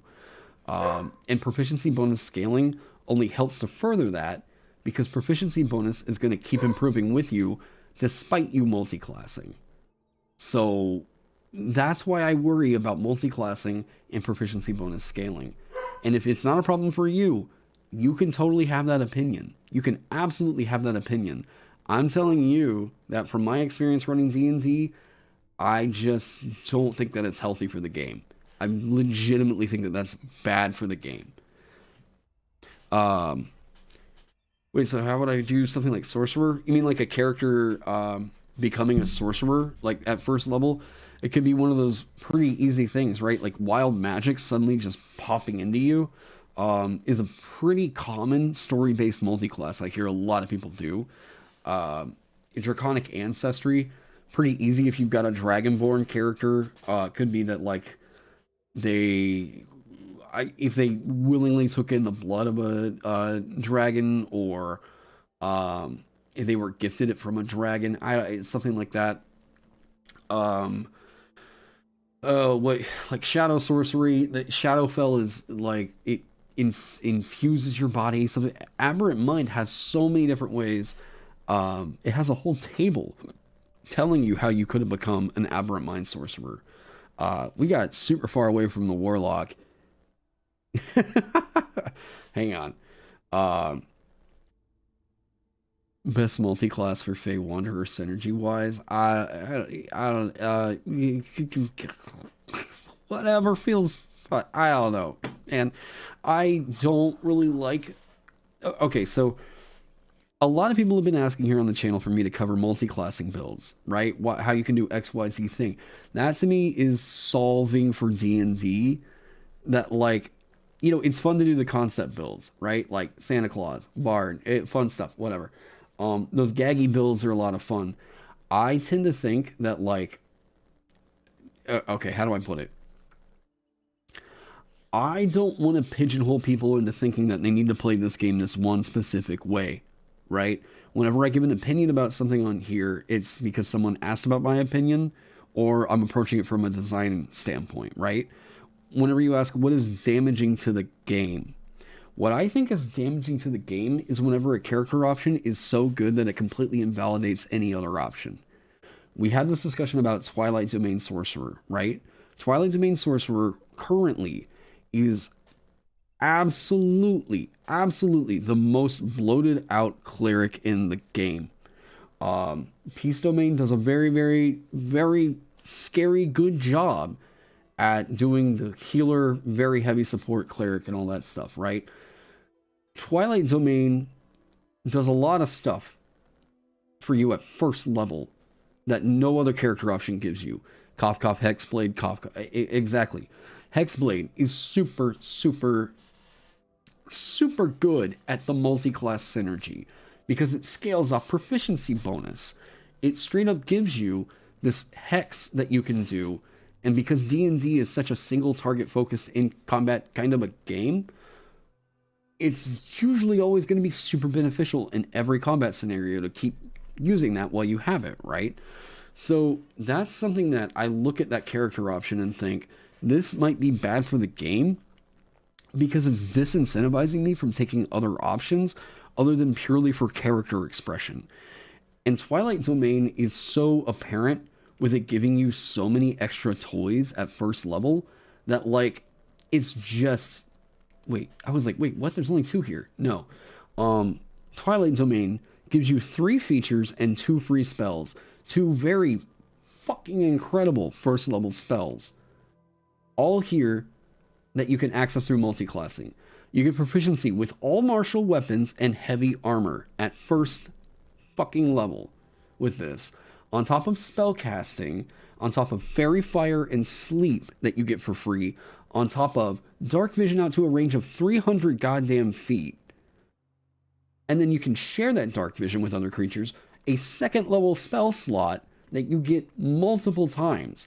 Dark Vision is a second level spell, right? A pretty weak second level spell, but that's how they budgeted it. That's how this game is designed, you know. So you can share this, a free second level spell, with multiple creatures. Multiple creatures for long rest. And then you can give any creature you touch advantage on the next initiative roll it makes. Like, these are just flat out amazing mechanical bonuses that you get from this at first level. None of them speaking to the identity of this subclass at all. At all. Maybe you might be able to say the Dark Vision, sure. What the fuck does being a Twilight Domain Cleric have to do with you getting martial weapon and heavy armor proficiency? This makes zero sense to me, unless it's tied into the fact that, like, this is with a specific Twilight deity, right? I get Fairy Fire, I get Sleep. You remove this, I think that the subclass is, like, still very insanely strong. You remove this right here, I still give it an S. I would probably still give it an S, because this is all still really fantastic right here. It is so bloated down. Absolutely so bloated down. Yeah. Yeah, because you fight monsters. Yeah, so does, you know, and I know you're being facetious here, but, like, legitimately, if this is the reason, if that was the narrative reason why, then it's like, so does every other goddamn character. You know, so why doesn't everyone have proficiency with all martial weapons and heavy armor? Like, Optimancers look at Twilight Domain, and I know this because, hey, I'm, you know, me and Chris Hanalka are following each other on Twitter. Optimancers looked at Twilight Domain and said, you know what? Hexblade got dethroned. This is the best multi-class right here. Of course you put a level into Cleric and pick this up on every character. You want to do concept builds out? This is already a feat right here. You get proficiency with heavy armor. Already super great, right? Throw martial weapons on top of that. Throw 2 freebie spells. It's like multiple feats. Ugh, yeah. Hang on one sec.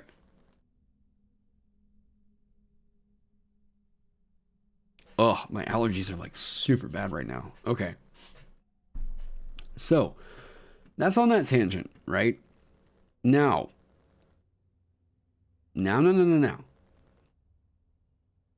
Finally back to this subclass. Alright. Yeah, give Wizard heavy armor. There you go. Oh boy. I part of the reason why I get into those, like, tangents, right, is hey, thanks, Not a Dog. I appreciate it, man. Part of the reason why is because I hope that people are coming to my channel to hear my perspective on D&D, and I hope that people take, if you like the work that I do, this is my kind of mindset, right? If you like my class designs, if you like my form of analysis, that's what's going on up here. Is I'm thinking about what's healthy for the game, not what's just immediately going to give you an absolute crazy loadout at first level, right? Part of what's healthy for the game is that it fosters a feeling of fairness, of camaraderie, of, like, character expression, right? So whenever something cuts into one of those 3 factors, I view it as a problem. A problem that needs to be resolved. What I suggest for things like Twilight Domain is that subclass gets so goddamn nerfed into the ground because it is objectively giving you more than any other character option currently in the game with a 1-level dip.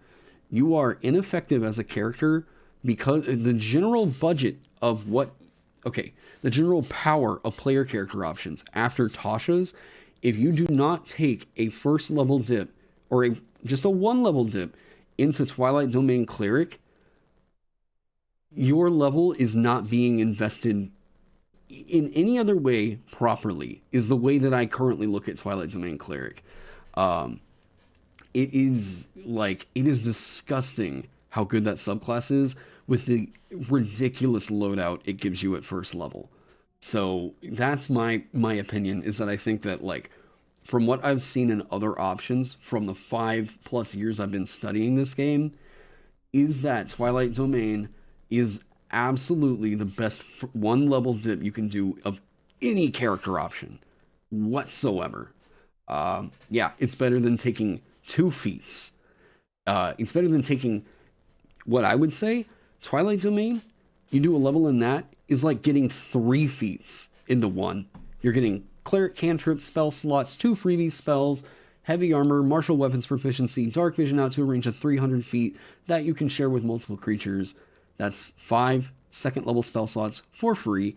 And then you get the advantage on initiative rolls that a character can hit. That is all so good for absolutely every character. Absolutely every character. Are you saying someone who doesn't won't be as good? I'm saying that, like, in a game where Twilight Domain exists, if you don't take that subclass because of the complete loadout it gets, the only reason you shouldn't take it is if it's going to be redundant in some way. If you've already got sleep, you've already got fairy fire, you've already got heavy armor and martial weapons proficiency, you've already got dark vision out to a range of 300 feet, and 5 free 2nd level spell slots that you can blow on dark vision, and you can grant other creatures advantage on initiative rolls. If you've already got all that, then no, then it's a bad multi-class for you to take. Because it is redundant at that point. But, like, goddamn, that's so good for literally every other character. Why the hell wouldn't you? You know? So that's why I think that Twilight Domain needs to be completely reworked. Absolutely completely reworked. That subclass is absurdly busted. Yeah. I actually moved Hexblade back down into S because Twilight Domain. It so absolutely rooted me into thinking that Hexblade is an S and it deserves to be there because Twilight Domain exists. Yeah. Would power creep in certain monsters counterbalance or make it worse? How so do you mean? You mean by making monsters more powerful, would it help to reel in Twilight Domain? That's like trying to do dental work with a chainsaw. Like you don't need to make all the monsters more powerful. It's going to make the issue, yeah, like you said, significantly worse. Because you're making, yeah, there you go. You're making all the monsters stronger to compensate for one single character option. The only way you can address this issue without a massive overhaul to the system is to absolutely nerf, just knock Twilight Domain's dick into the dirt. That subclass needs to be absolutely trimmed down. Yeah.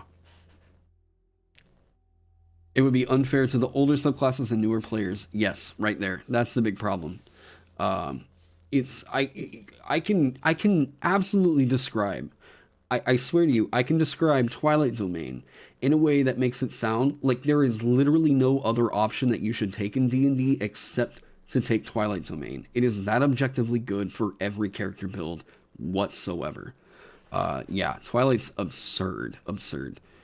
For me, the problem is the person in the group feels overshadowed because they don't feel as useful as my. That's the big problem that Twilight Domain comes up with. If every character at the table isn't taking a level in that subclass, the guy that did is going to outperform everybody else. That's the big problem with that subclass. It does have a cool theme. It does have a very cool theme. But I don't think anything about the narrative of it got it across. Other than the dark vision. Yeah. I just despise that subclass being in the game. It pains me as somebody that DM'd for Adventurers League, knowing what other like Adventurers League DMs are dealing with right now. Because Twilight Domain is that fucking dominant. Absolutely that dominant.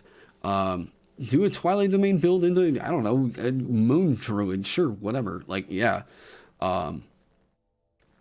At least Twilight 1 has diminishing returns. True.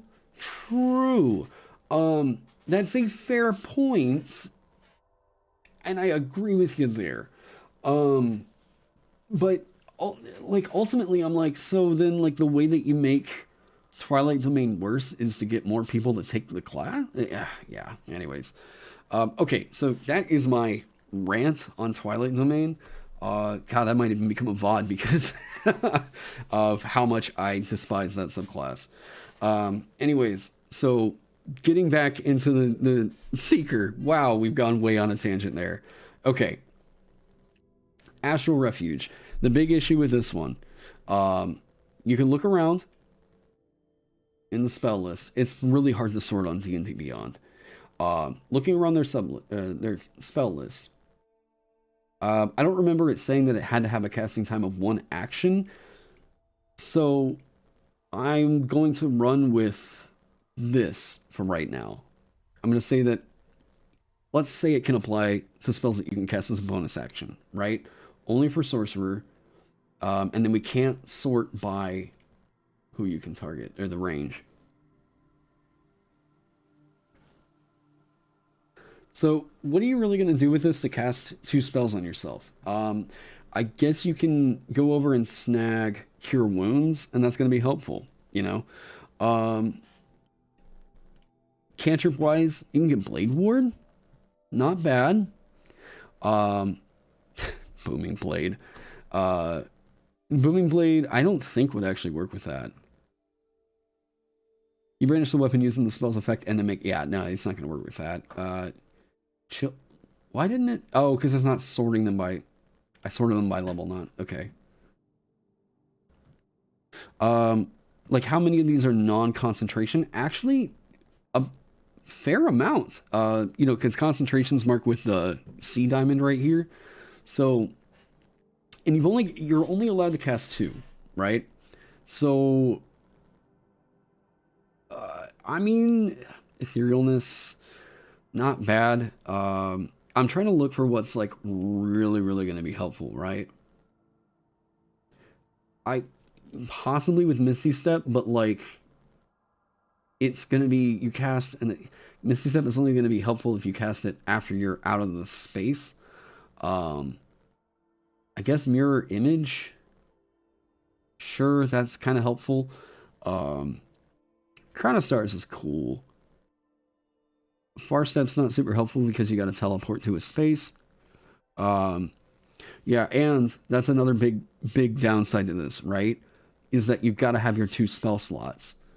So if you even cast 1 spell during this time, then like you're not really getting anything out of this feature. So I guess if they're cantrips, you know, you do your Blade Ward on yourself, and then you have your other one that you can do. Like, I mean, you being able to get Blade Ward, not bad, right? Like, it makes this pretty okay, but like, Warlock is going to be pretty conservative of their spell slots. So, I like the idea of this, but I don't think it's specifically being restricted to spells. Because this is like a subclass about safety so far, right? And I don't really know what this is getting across about this idea of knowledge, of guidance, of all this other stuff. So I like the idea here, but I don't think Warlock is the class for this. Far Wanderer, at 10th level, you no longer need to breathe, and you gain resistance to fire damage and cold damage. So, maybe they're making up for the pretty, like, the pretty meh, the pretty meh 6th level right here, because this is a crazy awesome 10th level, right?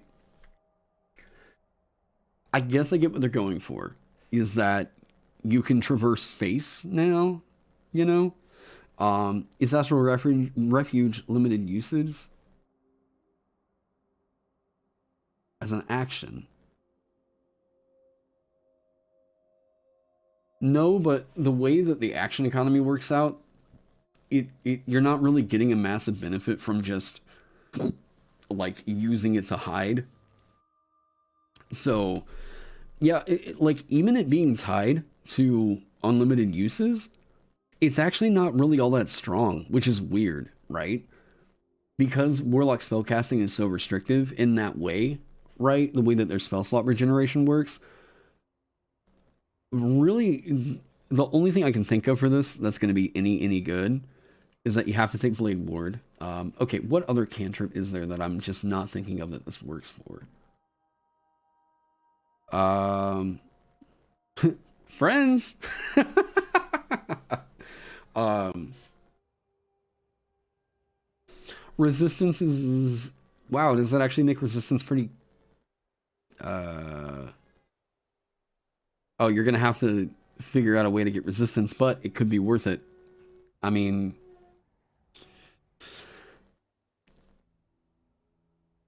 uh, I guess that's the way. Like, but then what is that doing for your game loop? You know, like, yeah, I just think that might be kind of a failure to launch. Kind of a situation with this one. Cool idea. I just don't know how well this works in the Warlock kit. You know, Blade Ward and False Life is solid. That is making that look actually pretty decent. Um, it I would say that, like, yes, that's interesting, but like it eats up your whole action, and you do this, bam, get your Blade Ward, get your False Life, and then your next turn you're coming out ready to go. That's cool.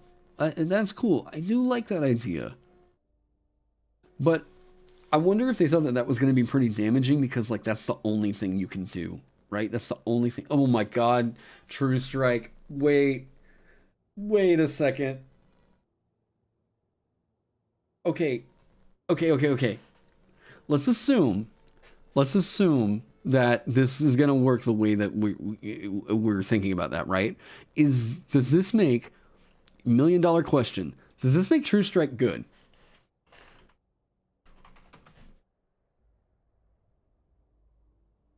I found out I'm gonna call this the True Strike principle here on the channel. Most likely, I've discovered that, like, if there's an option that makes True Strike good, there's usually a problem with the option. Like, I don't know what the deal is, but it seems like continuously, anytime I've thought, like, all right, does this make True Strike good? For whatever reason, this has been a pretty decent test to figure out if there's a problem with the way that the feature's loaded. Like, yeah. All right, so probably the most notorious spell for bad reasons in D&D is True Strike. So True Strike, we talked about this one before, the True Strike test. Cantrip, casting time of 1 action, duration of 1 round, concentration. So you'd have to break Hex for this. It's not super great, but would you forego Hex in order to get advantage on your first Eldritch Blast roll that you throw out there? I don't think anybody ever would, right? You point a finger at a creature at range. Now note that we're thinking about this on Warlock, so nope, it won't work. It doesn't work. Can anybody tell me why it doesn't work?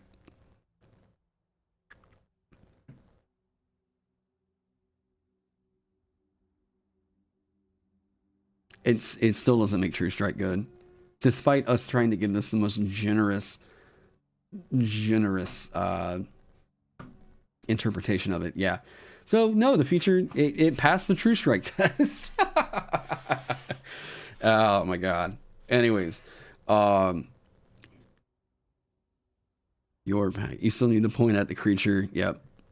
Oh, I didn't see it. Oh, okay, I see it up there now. I've seen so many people really try to make this good.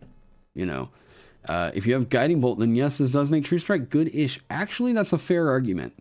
I would say that if you can guarantee advantage on Guiding Bolt, then possibly. But the fact that you still have to see the creature means that because you're in this astral plane, you can't actually target that creature. So, True Strike, still doo-doo. Cool.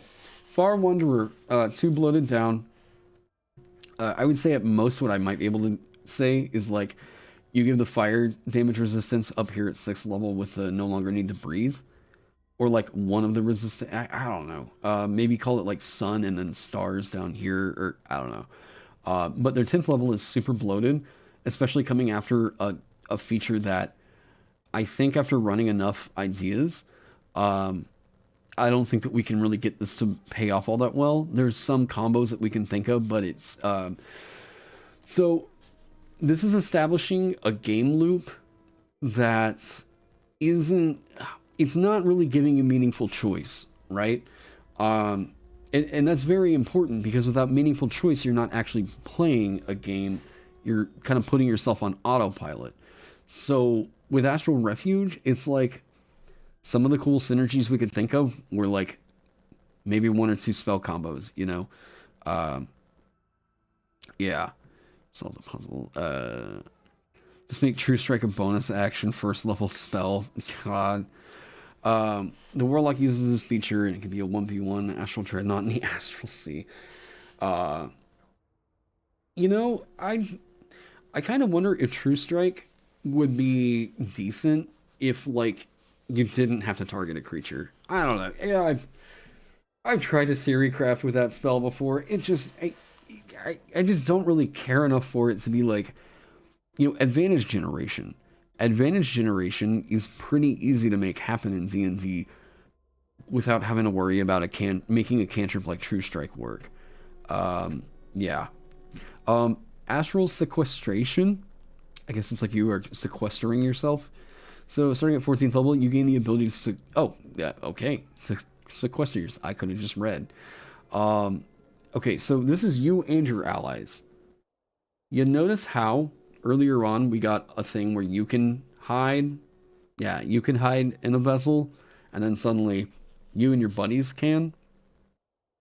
So it became kind of clear, right, that it became kind of clear that this became a little bit repurposed in lore for Celestial, and then some of this stuff got ripped apart to make Genie, right? So where can this one really exist right now? It's going to have to require, why do I think that this one got cut? I think that whenever it came time, they were looking at this and thought, this is a very cool idea, but we aren't quite ready to try and make this happen. So they waited until Tasha's in order to put something like this on the Genie, right? So the Genie took a lot of this stuff. The resistance to fire damage and cold damage, we see an element of this kind of linger on over to what we saw on the Genie, where you get a flexible damage resistance of either like bludgeoning, fire, cold, or lightning, or thunder. I can't remember. So we saw elements of that get taken over there. Pact of the Star Chain never made it into a book. This is interesting, right? I think there should have been a core class feature right here. You can invoke the Seeker's Power to gain advantage on an intelligence check. Once you use this ability, you cannot use it again until you complete a short or long rest. Could have been pretty core. It's kind of blah, but, you know, maybe even the ability to add, I think it was as Les said in the chat, add charisma to an intelligence check, something like that. So, yeah.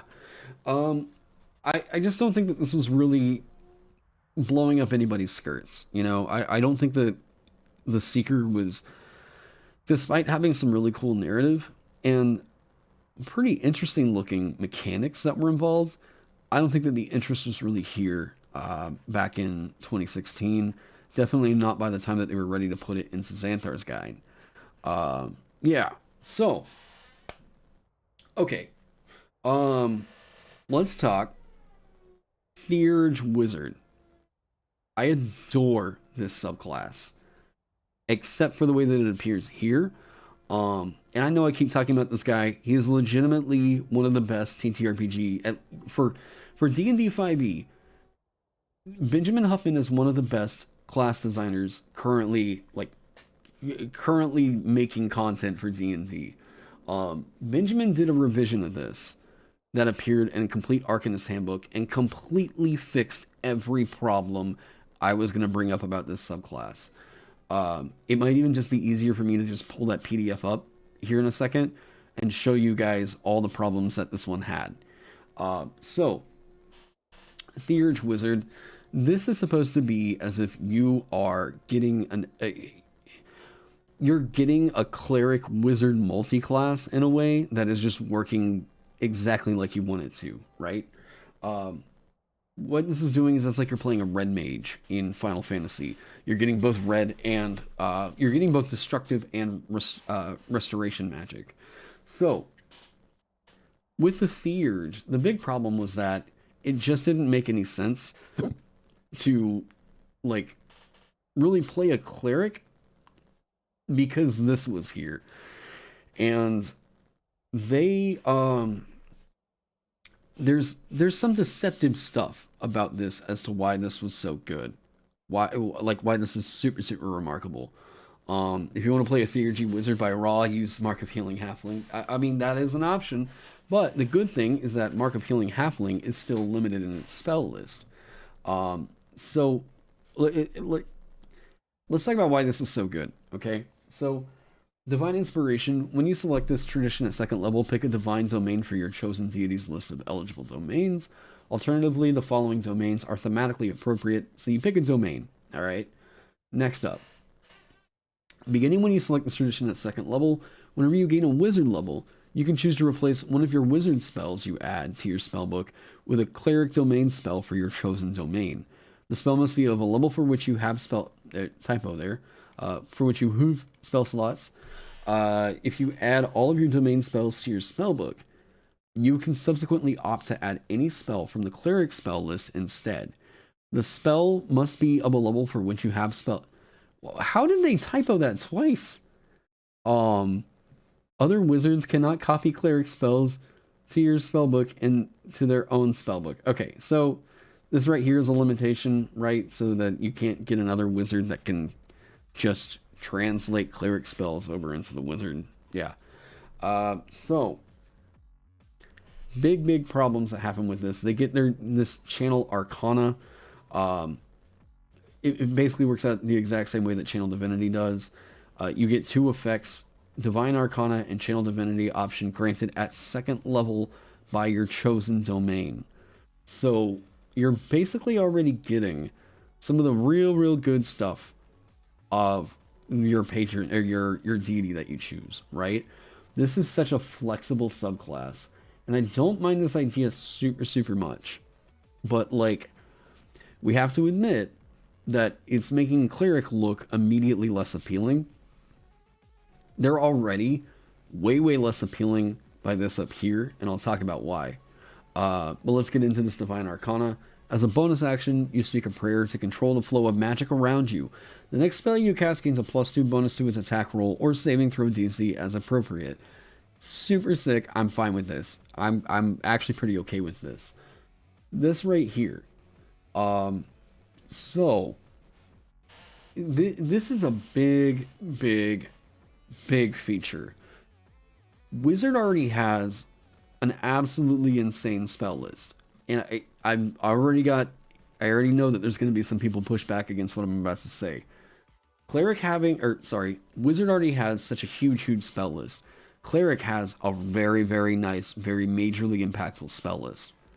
So I have a big problem with Wizard being able to get spells of any level from the Cleric spell list. And I can already tell you what chat's about to say. But Taron, you really love Divine Soul Sorcerer, right? Yeah, Divine Soul Sorcerer absolutely deserves to have all the spells, because Sorcerer cannot at any point ever learn as many spells as the Wizard can, and their spell list is dwarfed by the Wizard spell list. So I don't mind the fact that there are sorcerers that are coming out here with things like Divine Magic.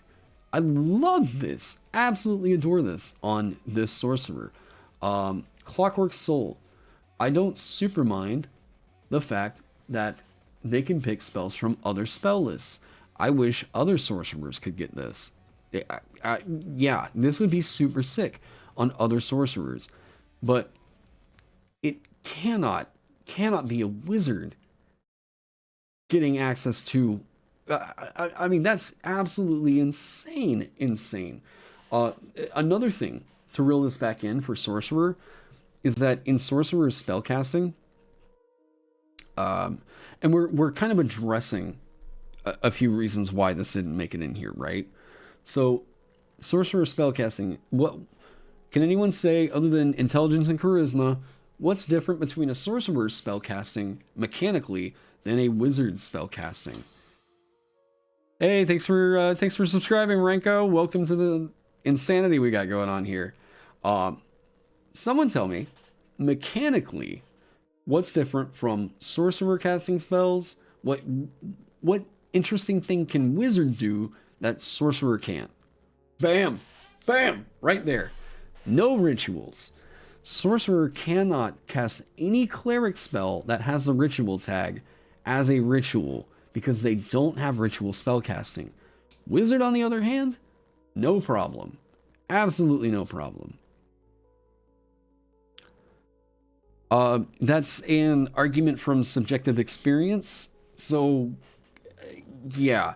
Yeah, I don't know what to tell you there, because your buddy could take all those things that you can get as a grave domain cleric, well, a lot of them, and they're not going to have a problem getting access to stuff from the wizard spell list. This flexibility is something that we have to budget in design. Flexibility is very, very powerful. So, yes, the thing is, cleric spellcasting is very flexible. You can go and change out your spell list really easy with cleric, a lot easier than any other option in the game. Wizard's kind of stuck, right? But you can get these spells that you can cast as rituals. Like, this is a pretty intense option that you're about to get. What I would recommend, and what Benjamin wound up doing, let me see if I can't find that real quick.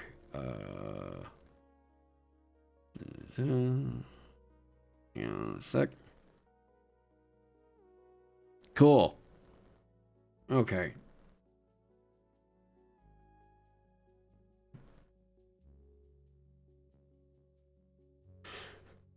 Benjamin did exactly what I thought this needed. And it's that you need to be hard capped at only ever being able to get 5th level at the most cleric spells. Because otherwise, cleric loses its sense of identity with this one. It really does. And yeah, you can say stuff like, well, I played with somebody that was playing Theurgy, and then like I played a cleric, and I didn't personally feel like I was missing out on much, whatever. This is like, you value your experience, and you know, I'm not saying that you are like, your opinion's invalid in here, but it is a subjective experience fallacy that you're arguing. Whenever we're looking at this, comparing one to the other, we really have to consider, is there any reason why someone would still roll up a cleric whenever you have access to all this other crazy shit that you can do as a wizard, right? Part of the reason why you build so hard into a class is to get access to some of this class's signature spells. Whenever you can get fucking Wish, you can get Meteor Swarm, you can get all this crazy shit as a wizard, and you can get like True Resurrection, you can get, you know, whatever as a cleric as well, then like, you're kind of killing the identity of an idea, right? What I don't mind, and what actually leans a lot harder into the idea of the red mage, is that the spell list would get split like this, right? You can cast wizard spells, no big problem, right? Not at all. But then the cleric spells that you get are kind of capped, right? If you don't value theory crafting in a theory crafting stream, it's kind of hard to argue. Oh man, oh, you are an angel. Thank you, Fool's Idol. Yeah, like, this is, it's not so much that I'm thinking theory crafting as much as I'm trying to look at it as a designer, right?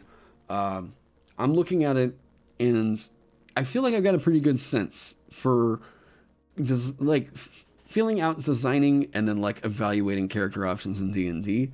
So that's the perspective I'm bringing to it, is that I'm trying to evaluate possibly why did these options not make it into the book, you know. Theurgy feels like one that super should have made it in. Super should have made it in. There's some very easy things that you could do to reel this in.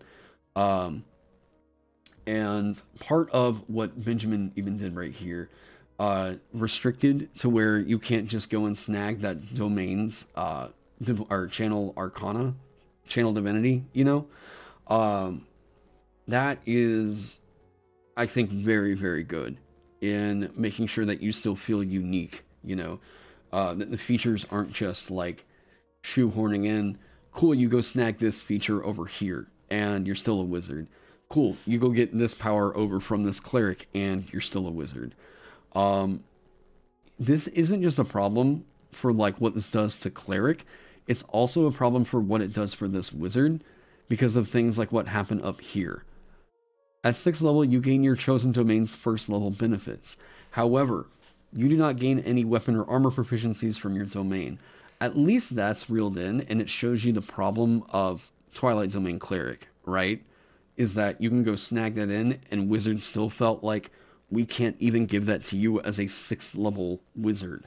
So you get the domain's first level benefits, not a huge ordeal. Here at 10th level, you get your domain's 6th level benefits, and then you get your domain's 17th level benefits at 14th level. This just feels a little bit lazy, like there was an interesting way to do this option. And I feel like Benjamin really got that across with his Theurgy wizard. And I'm not making any money off of this. I am friends with Benjamin Huffman and Ross Leiser, who made this book. But I just really like their work. I think that they're great designers. So over here, Benjamin Huffman took the steps to make sure that Cleric maintains its identity. There's still a reason for you to really go pick up Cleric, especially as a blaster. Like, it feels like with Theurgy Wizard in the game, there wouldn't be a real reason to go like Light Domain Cleric, because like all this stuff. Yeah. So, anyways, Theurgy Wizard being in the game would have been the default way to build a Theurge, which robs a lot of identity from other clerics. So, that's kind of the reason why this one didn't make it in. But there's other ways to get that across. Hey, Marcello, welcome. Glad to have you here, as I'm about to announce that I'm going to take a 10. I need to go get a drink. Kind of let the dogs out and everything. Let me see, make sure that I'm all good with chat for a second. Would you design a class only to uproot its entire niche by giving the whole list of its powers to some other schmuck? Bam. Right there. Hey, thank you, Marcello. I appreciate it. Yes, Fool's Idol. That is exactly the big problem, right? So often, and I see this in a lot of earlier homebrews, where people start to think like, well, what if I just took this one class that I really like and put its features on this other class, and that's where I'm like, all right, wait, stop, let's hold up right there. What about it is maintaining the usefulness of this other class? How is it you know how many martialists would love to get sneak attack, but are you really adding anything to the game by making a subclass whose third level shtick is you get multiclass from the rogue, or you get sneak attack from the rogue? Then it's like rogue doesn't have any fun territory. Like, this is something that they put in the Dungeon Master's Guide, right? This is like homebrew 101. Be respectful of class identity is a huge deal. This really stepped on class identity for the cleric. So it could happen. This absolutely could be in the game. I just don't think that Wizards really knew or felt like it was all that wanted. But hey, it helped Benjamin and Ross get a bestseller over on the DMs Guild. So, anyways, yes, I'm gonna take a 10. Kind of chill, get some coffee and all that stuff. What controversial thing do I want to say right before chat? Right, right before I take a break. Warlock is a caster. Yeah. Anyways, I'll be right back.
All right.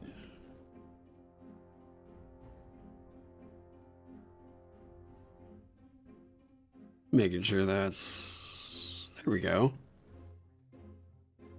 Cool. Okay. We're back. God, what was I even on? Okay, we did Theurgy. Theurgy. Let me get this mic. Here we go.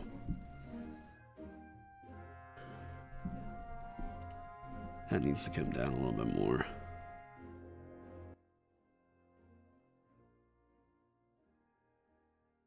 Let me get y'all situated. You carry on. Oh, man. All right. Warlock's fine.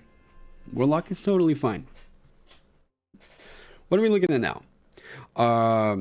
So what were some of the more exciting Unearthed Arcana that didn't really wind up making it to print for one reason or another? There's a really easy way to there's a really easy way to sum up a few of them, right? The modern magic one, the one that included a lot of really cool options, right? For like City Domain Cleric, Ghost in the Machine, Warlock, which sickest sounding subclass name I've ever heard, right? Ghost in the Machine. Oh, that's just, yeah. Reason why those didn't make it in is because we haven't had a modern like D&D setting book.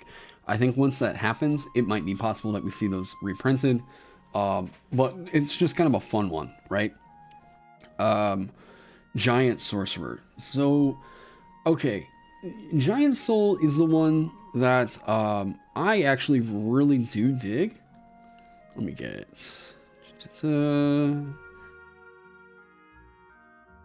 I really do like this one a lot. Where are you at?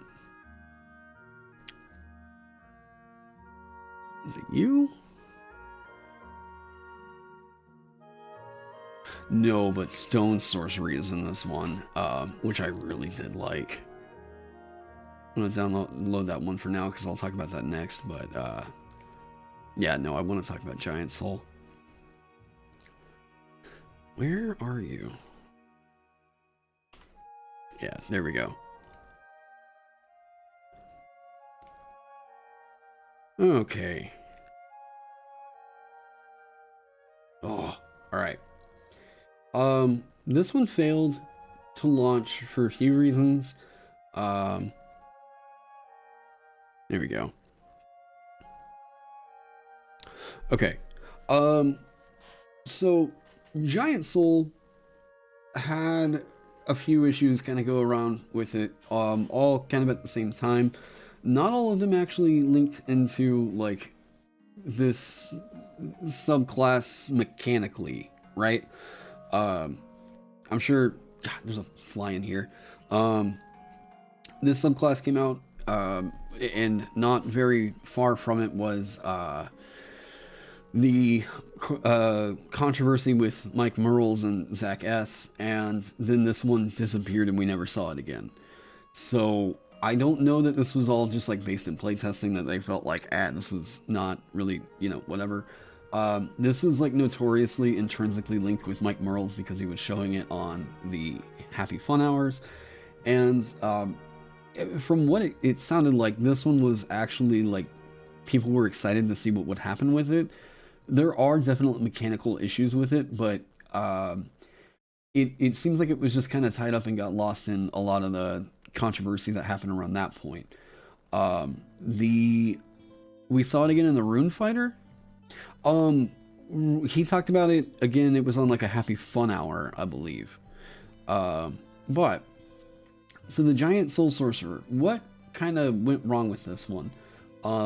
So this is essentially the soul of a giant dwells within you, right? Jotun Resilience. So your hit point maximum increases by 1 and increases by 1 again whenever you gain a level in this class. Pretty great. Especially on a sorcerer.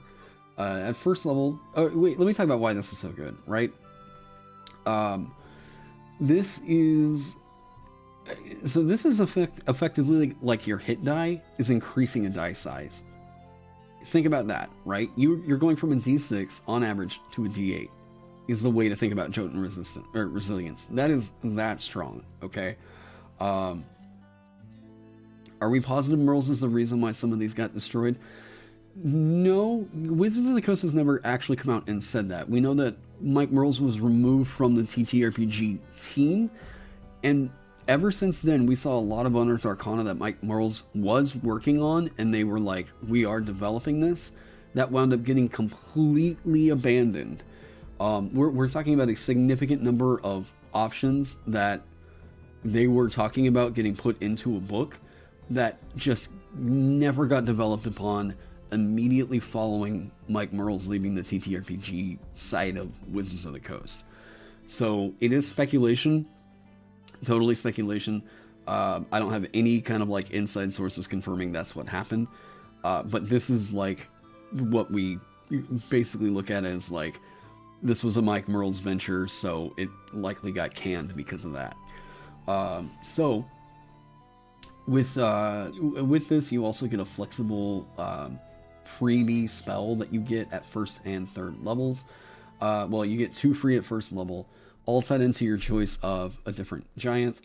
I think that these are all actually kind of solid. You get a first level spell and you get a cantrip with it. So, like, Hill Giant getting Shillelagh, oh my god. Like, I kind of think, actually, you might have been able to go Gish. Possibly. Actually, wait, Hill Giant, could you Shillelagh, get all this toughness stuff, and then possibly, with Hill Giant, get target up to 2 creatures, okay, or they get pushed a number of feet away from you, so you're not really great at frontlining with it. And then your hit die basically increases to a d10. And then your reach increases by 5 feet. Walking speed increases by 5 feet. Mike Merles was, like, kind of terrified. Okay, increase your size by 1 category. Back during, and this is like a little bit of like design space history, the increase in your size category they were really worried about because you get a lot of battlefield control with that. If you want to talk about the early D&D design philosophies, for 5e at least. So this being tied to 14th level is actually, we saw with the Rune Knight that like they felt like they could do this earlier, right? I would say some of the stuff he worked on ended up in Tasha's, The Spirit of Them. He did work on some of those, correct, but they got a massive change since he worked on them. So much so that I don't think that you could call them the same concept anymore because they are so mechanically different. We saw psionics get completely changed from what they were showing in the Mystic / Scion or any of the psionic class options. So it was so different that I think part of that was in a way to, and again, speculation, I don't know anything confirmed, but it's different enough that you couldn't be able to hold up in court that it was the exact same idea. Not mechanically, at least. I don't think it would be defensible. So with this one, we're talking about a very heavy, very tough kind of a sorcerer, right? So much so that I would say take the tough feat because a hit die improvement right here, like, I mean, you get a d8, right? If you get so far into like this right here, you effectively have a d10. And then if you take the tough feat, it's like you have a d14. Like, oh, that's so sick nasty. Yeah, it's people saying Hexblade. You know, it might actually. Does Hexblade work with? Wait, it is a spell attack.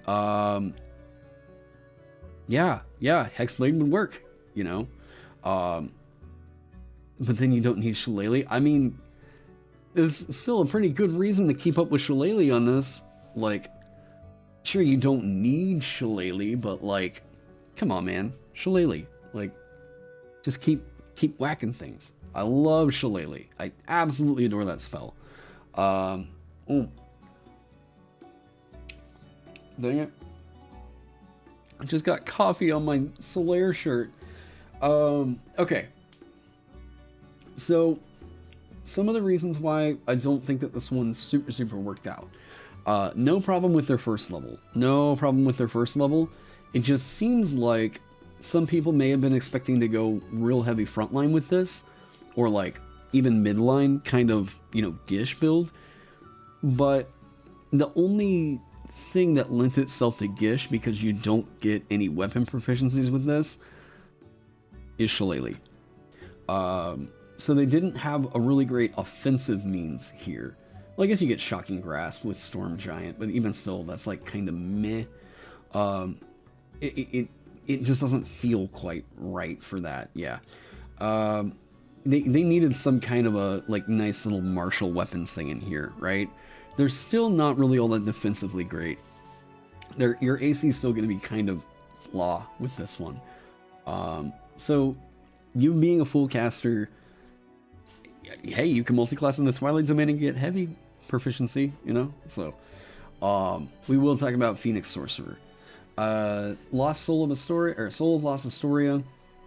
You get whenever you cast one of the spells granted by your Mark of the Ordning feature, you gain one of these benefits.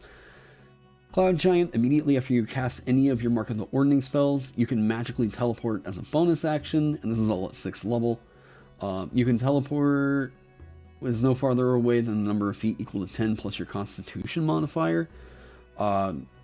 Okay. You gain a bonus to damage rolls with Fire Giant equal to your Constitution modifier. Pretty nice. Frost Giant, immediately after you cast any of your Mark of the Ordning spells, you gain temporary hit points equal to your Constitution modifier. And these are tied into cantrips that you can cast with this, especially with Shillelagh. So keep continually casting Shillelagh, I guess. Immediately after you cast any of your Mark of the Ordning spells, you can target up to 2 creatures within 5 feet of you that you can see. Each target must succeed on a strength saving throw, or be pushed a number of feet away from you equal to your 5 plus your Constitution modifier. Stone Giant, immediately after you cast... I'm just going to skip that part of the text. You gain a bonus to AC equal to your Constitution modifier until the end of your next turn. Storm Giant, 3 creatures of your choice take lightning damage within your... Oh my god. So there's a lot of cool options that you can do with this. But some of the things I just kind of worry about a little bit here is like with this right here, you're already... Since this is also tied into cantrips, bam, this is available. You're already doing a lot more damage than other sorcerers are doing with cantrips, so like, yeah, Storm Giant maybe could get reeled back a little bit. Part of the problem with this from 6th level and earlier is just that this really didn't get any help to what you really want, and that's help with your AC. Yeah. If it got some help there, that would be really nice. But this is on a full caster, so... like... What is... Like, Draconic Ancestry is already getting help to its AC. But that is a massive part of its power budget. Like... I kind of wonder if the reason why they didn't do it is because this would have just kind of felt like they copy-pasted from Draconic Resilience. But, like, I mean, I don't know. The 6th level, it's here, it's options, and I guess that's kind of what you're looking for character expression, is you want your options where if I go this giant, this build is going to give me a very particular kind of character. And maybe it's just, like, Cloud Giant even looks really killer, right? Not only do you get the hit points, you get Minor Illusion, Fog Cloud, and Invisibility. And then whenever you cast any of them, you can teleport. Like, okay. There's a lot of cool options in there, and that's what we really want in D&D, is just more and more options. But I kind of wonder if... Was this pushing people into the front line so hard that maybe the feedback that they kept getting back was, my characters keep dying? Like, I'm not super sure. I can't find any intrinsic problem at this point with this sorcerer. Phoenix Sorcerer, yes, we will be getting to that one. Doesn't scale well, it's quite a minute along. 4th level Shillelagh, and that's also a fair point, that Shillelagh doesn't scale very well with you, and it doesn't really reward you all that well for continuing to use it as your main source of damage. I love this spell so much, but usually only on a class that is already capable of, like, martial prowess, right? Using it as, like, I'd say Druid and, like, Cleric are probably where I would be like, alright, this is about the safest I'm gonna feel really using Shillelagh is on one of these classes. Using it as a backline caster, like Sorcerer and Wizard, is... yeah. But Rage of Fallen Astoria, starting at 14th level, you gain the ability to channel the souls of your ancestors into your physical form. When you start casting a sorcerer spell on your turn and expend a spell slot, you can increase your size by 1 category from medium to large, for example. The increase lasts for 1 minute. It ends early if you die or are incapacitated. Until it ends, you enjoy the following benefits. Your current hit points and your hit point maximum both increase by 1 per sorcerer level. Again, think about that as effective hit dice, right? Your hit die at that point is effectively a d10. Which, yeah, it's okay. Like, it's nice, but at 14th level, it feels like it's coming pretty late. Your reach increases by 5 feet. Your walking speed increases by 5 feet. You have advantage on strength checks and strength saving throws. And you gain a bonus to the damage rolls of your melee weapon attacks. The bonus equals your constitution modifier. So, Shillelagh gets a... Well, wait, it's a melee weapon attack. Alright, so that's a problem. Melee weapon attacks on a class that grants you what? Daggers, stabs, it's like daggers, stabs, darts. There we go. Daggers, darts, slings, quarterstaffs, and light crossbows. So that's going to apply to daggers and quarterstaffs. So, yeah. That's not doing much for you, really, at all. They need something to help out right up here to grant you that kind of, and you know, after Tasha's, this will totally be a thing where I kind of wonder how crazy it would be since they're not getting the innate armor class to make this your hit point maximum increases by 2. Well, because it's at 1st level. Never mind, you can't do that. That would just be better than taking tough. This is already really good. I would think probably because you're getting Fog Cloud, Minor Illusion, so a cantrip and a 1st level spell. Yeah, that'd be quite a bit to give them at 1st level. You know, maybe if it was like whenever you cast a spell, you get temporary hit point, like a 1st level or higher. Maybe, there's something in there that you might be able to do. But you're trying to build somebody that's going to be relevant in the front line, right? On a sorcerer. So, can you make it happen? I don't know that I can really diagnose everything so far that would kind of keep that out of getting printed. But let's move on. So here at 18th level, your Constitution score increases by 2 up to a maximum of 22. In addition, you can now use Rage of Fallen Astoria twice between rests, but no more than once in a turn. If you use that feature while under its effects, its increases to your size, hit points, reach, and walking speed are cumulative. So you can get up to huge. You can get 2 hit points per sorcerer level right here. Reach increases by 10 feet. Speed increases by 5 feet, or by 10 feet. like, there's a lot of cool stuff that you could have possibly made happen with this. I just think that the problem with this being tied into Sorcerer and it not getting martial weapons in here is part of the problem, right? So how do you make this one effective? Probably by multiclassing is like, so you can get the martial weapons, right? False Life and Investiture of Earth at higher levels. Maybe if they just got the expanded spell list like we saw, or expanded spells like what we saw on the Genie Warlock, right? Where it gives you a certain spell at every level. Yeah. But I think most of these spells are actually on the Warlock, or on the Sorcerer spell list. So these are accessible, and I almost think that like what may have been better is to get rid of Mark of the Ordning. Like, and not that I think that the spells are too good or anything like that, but I wonder how you could reasonably give them martial weapon proficiency. Yeah, it's a thought. It's a thought. I'm not entirely sure. If they get proficiency in light and medium armor and shields, how didn't it work?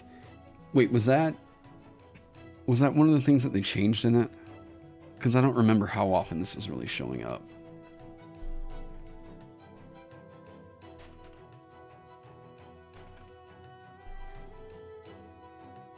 Because they did that one. Right, that was June 2018.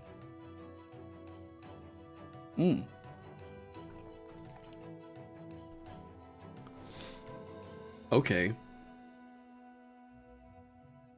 Yep, alright. That's the most common change I'm really seeing in it is martial weapon. Hey, what's going on? Okay.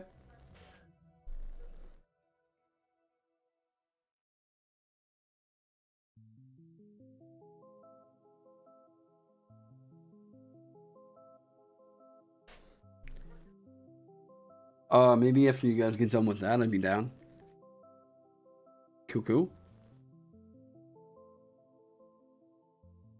Alright, love ya. What? Yeah. Love you too. I'll see ya. Going to shuffles later. Okay. So, sometimes whenever I'm kind of wondering what people thought, like, what were the problems with it, I kind of look at what other homebrewers did. And this is one by, whoa, they split it off into, like, a whole big thing. I don't see, oh, Fruit Bat, okay. So, let's see what problems no, I haven't done Ghost in the Machine yet. I'll bring that one up. I'll talk about it because it's one I'm excited about too, right? So Fruit Bat up here. I look at what happened here. You guys have heard some of the issues that I saw with it, so I'm kind of interested to see what other homebrewers did to kind of address some of the problems with this sorcerer. Jotun Resilience. So they gave them the armor. Yep, armor class. Your hit point maximum increases by, you know, a 1. Oh, whenever you aren't wearing armor or holding a shield. Okay. You can speak, read, and write giant. That's right. Why didn't they get that? That's bizarre. Wow, I didn't even think about that. Mark of the Ordning. First level, so they trimmed it down. You gain an origin spell based on your giant ancestor. Spells learned this way to count as sorcerer spells for you, but they don't count against your numbers of spells known. When you reach 3rd level, you can cast Enlarge Reduce by expending 2 sorcery points. Or by expending spell slot. Okay. You can only target yourself with it with sorcery points, and you can choose the... Okay, I don't mind that. That's pretty cool. When you're under the effects and you aren't wearing heavy armor, you gain the following benefits.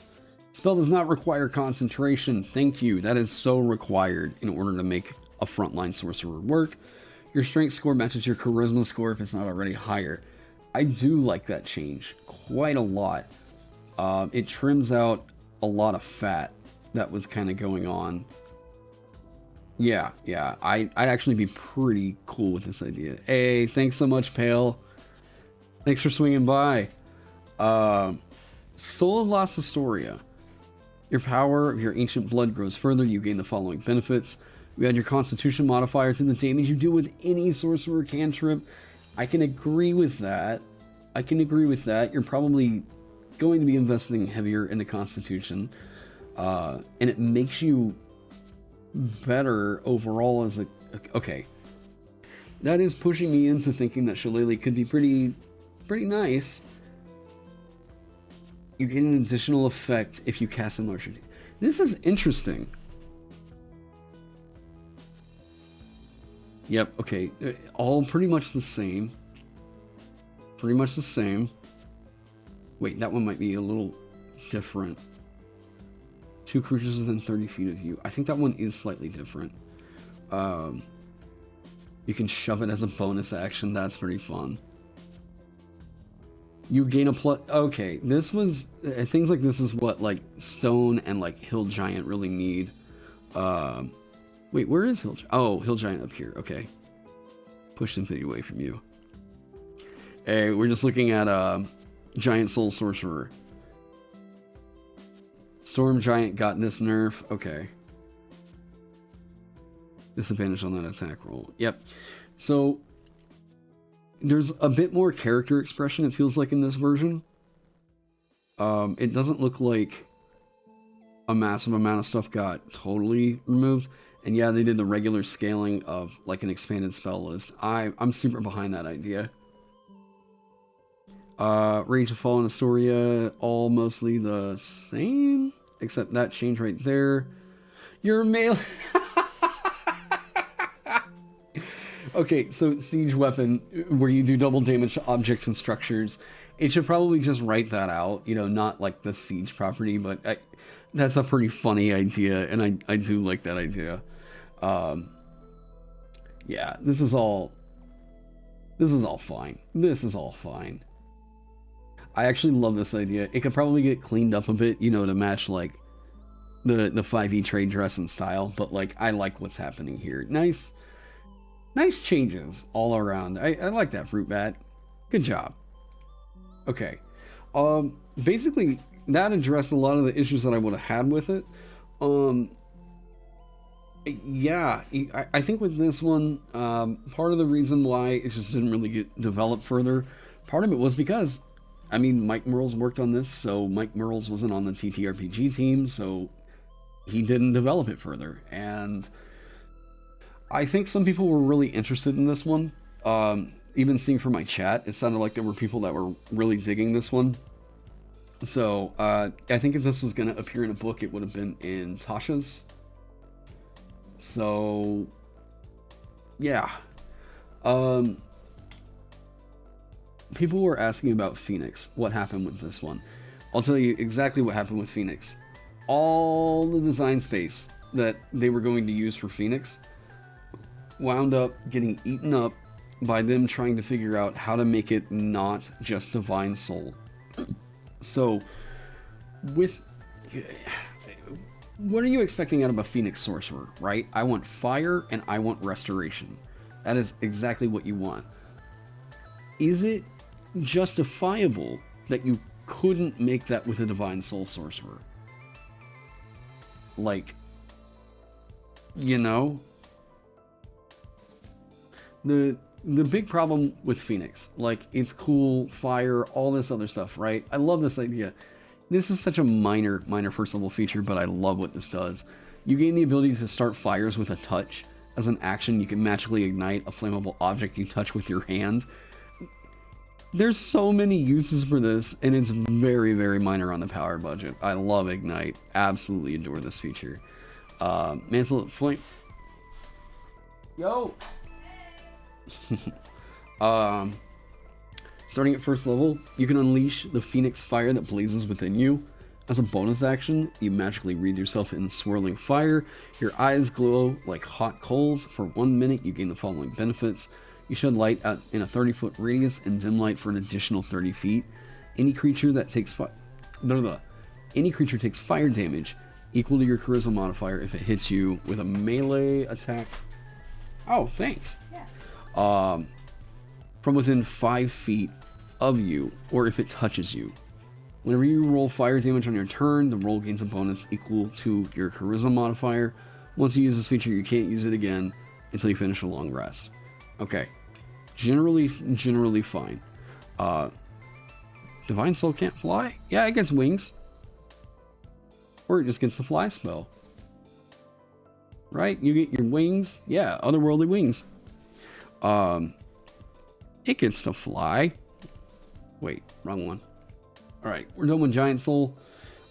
Phoenix Spark. Okay, so this is whenever you're reduced down to 0 hit points. This is going to look familiar to any of you that saw the Undead Warlock stuff. If you're reduced to 0 hit points, you can use your reaction to draw on the Spark of the Phoenix.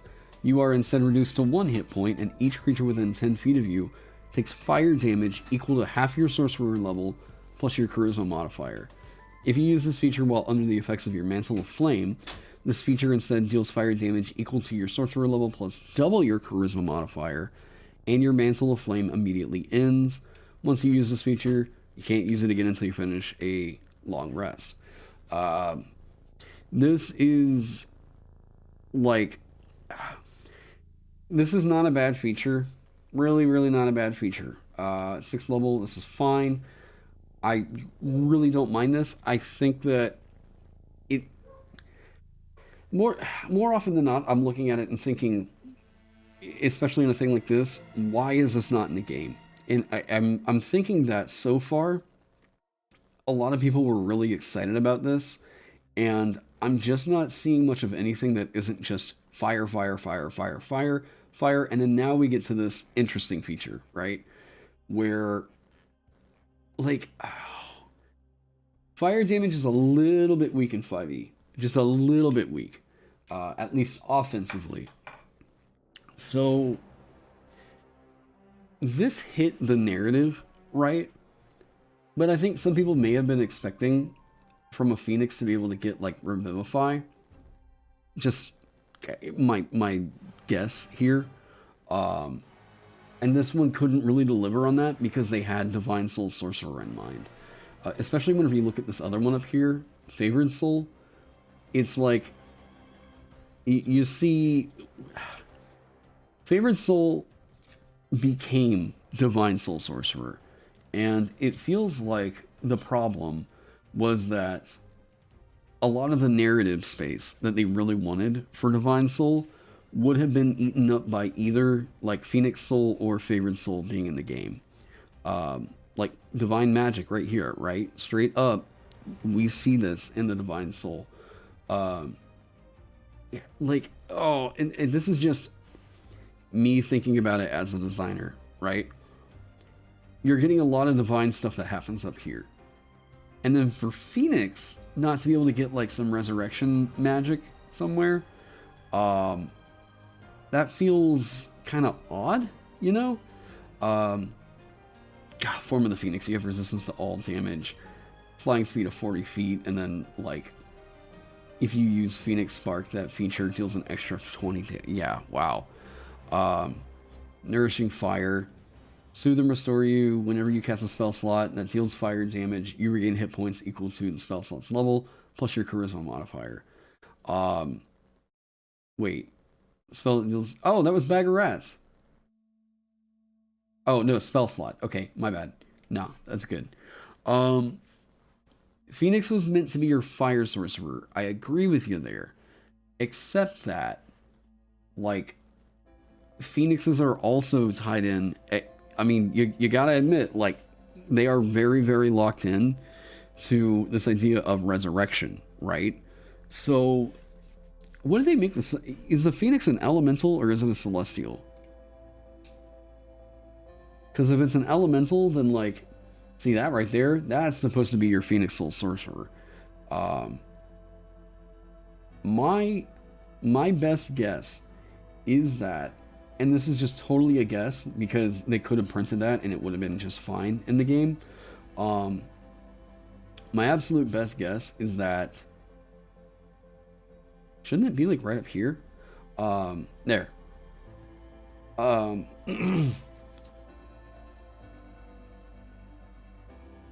it doesn't have innate. Okay. So the Phoenix could be your big blaster. I want to do all the fire damage in the world, kind of a sorcerer. And my guess is that whenever it came time for feedback, people were constantly asking why this thing didn't have resurrection magic. It's possible, right? You can swap out the damage type, and that would have felt very, very sorcerer, where like whenever you cast a spell that deals fire or radiant damage, you can swap it for one or the other. Except, if I recall correctly, I think you guys are going to start to see. Was that right? No. No, that's on something. I know that that feature's on something. Is it on Celestial Warlock? Or is that Light Domain Cleric? Because I think that could have worked. I think that definitely could have worked, right? Yeah, radiant or fire damage. No, you can't swap it.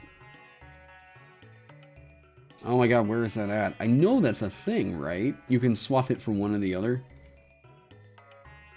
Is that Light Domain?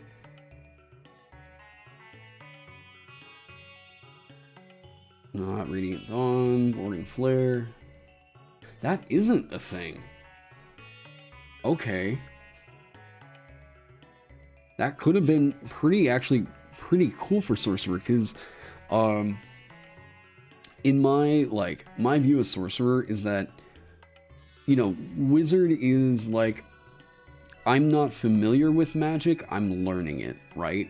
Whereas Sorcerer is like, I take magic and I change it. And the more and more you can evoke that narrative in a subclass, the happier I usually am about a Sorcerer subclass. So being able to take the damage of either Radiant or Fire and twist it into one or the other would be super sick as a Sorcerer feature. I actually very, very much agree with that. And I think that you could just add that onto that class and it would be totally fine. Totally fine. And like, really what I think that I would do, like, okay, and that might be a fair point. Phoenix got kind of chopped into Fire Druid. That's a possibility. I think I'll add this on to ones that I would revamp, because I think that you could actually do this pretty easy. I'm going to add 2 on here that I think I want to try.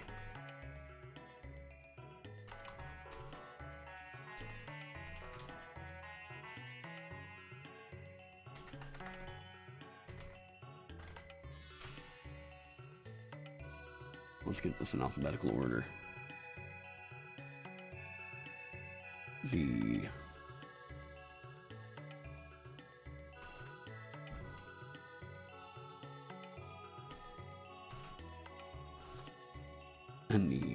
I think this is just called the Sorcerers.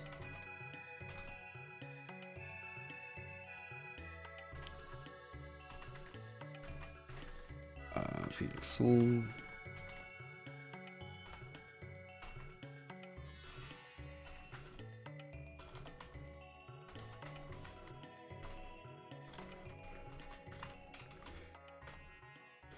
Okay, this one, College of Satire, I was like, this needs to be the...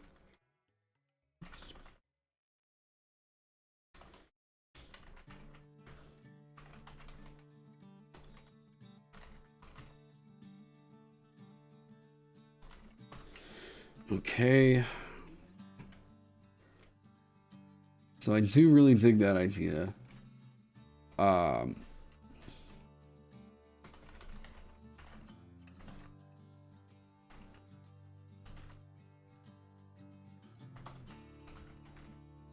Okay.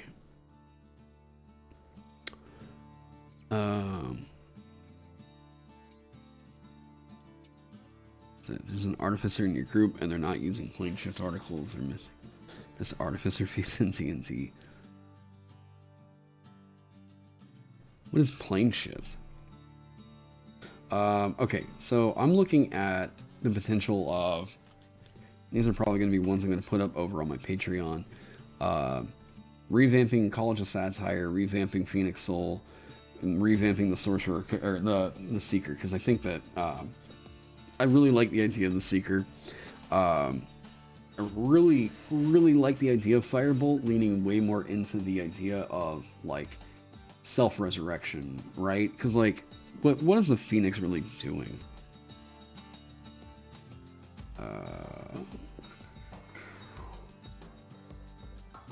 Because if the Phoenix dies, it explodes. And then it can't cause something else to resurrect, right? It's just the Phoenix. Okay, then that's my bad on the lore expectation. So then I'd actually agree that this deserves to be here.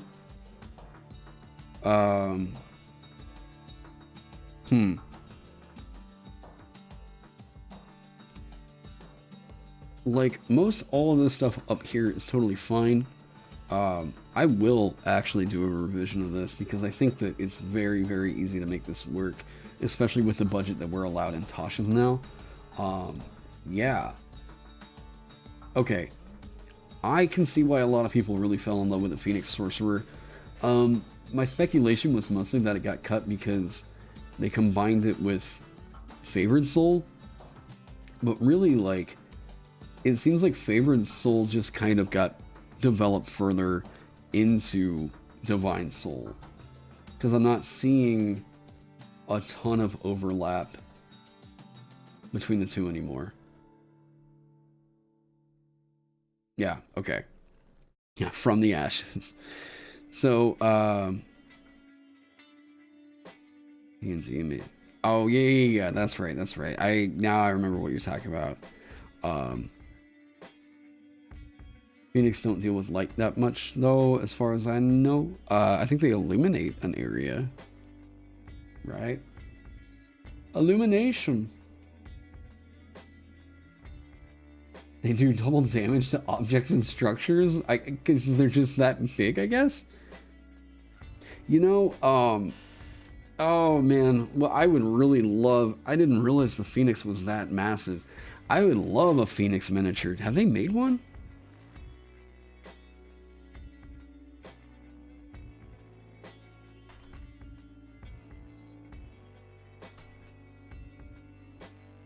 Okay, so there's some on Etsy, but like WizKids hasn't made one, right? Because these are supposed to be massive. Oh, that is sick. Oh, hang on, let me make sure there's no like naughty pictures over here. Okay. Oh, dude. Like, oh, but he's got a guy riding him though. Aarakocra on a mounted Phoenix. Man, the Phoenix miniature is so sick. Does it have a saddle on it? That's the Aarakocra. Wait, so how is it? Does it have a platform it rides? That looks like it's got a saddle. Oh, that's a shame. Ugh.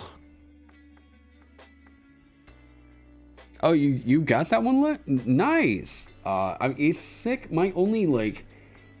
The only reason I don't really like it is because I don't want it to have a freaking saddle on there, you know? It says it's an Aarakocra. I don't see any wings on that thing. Okay, there they are.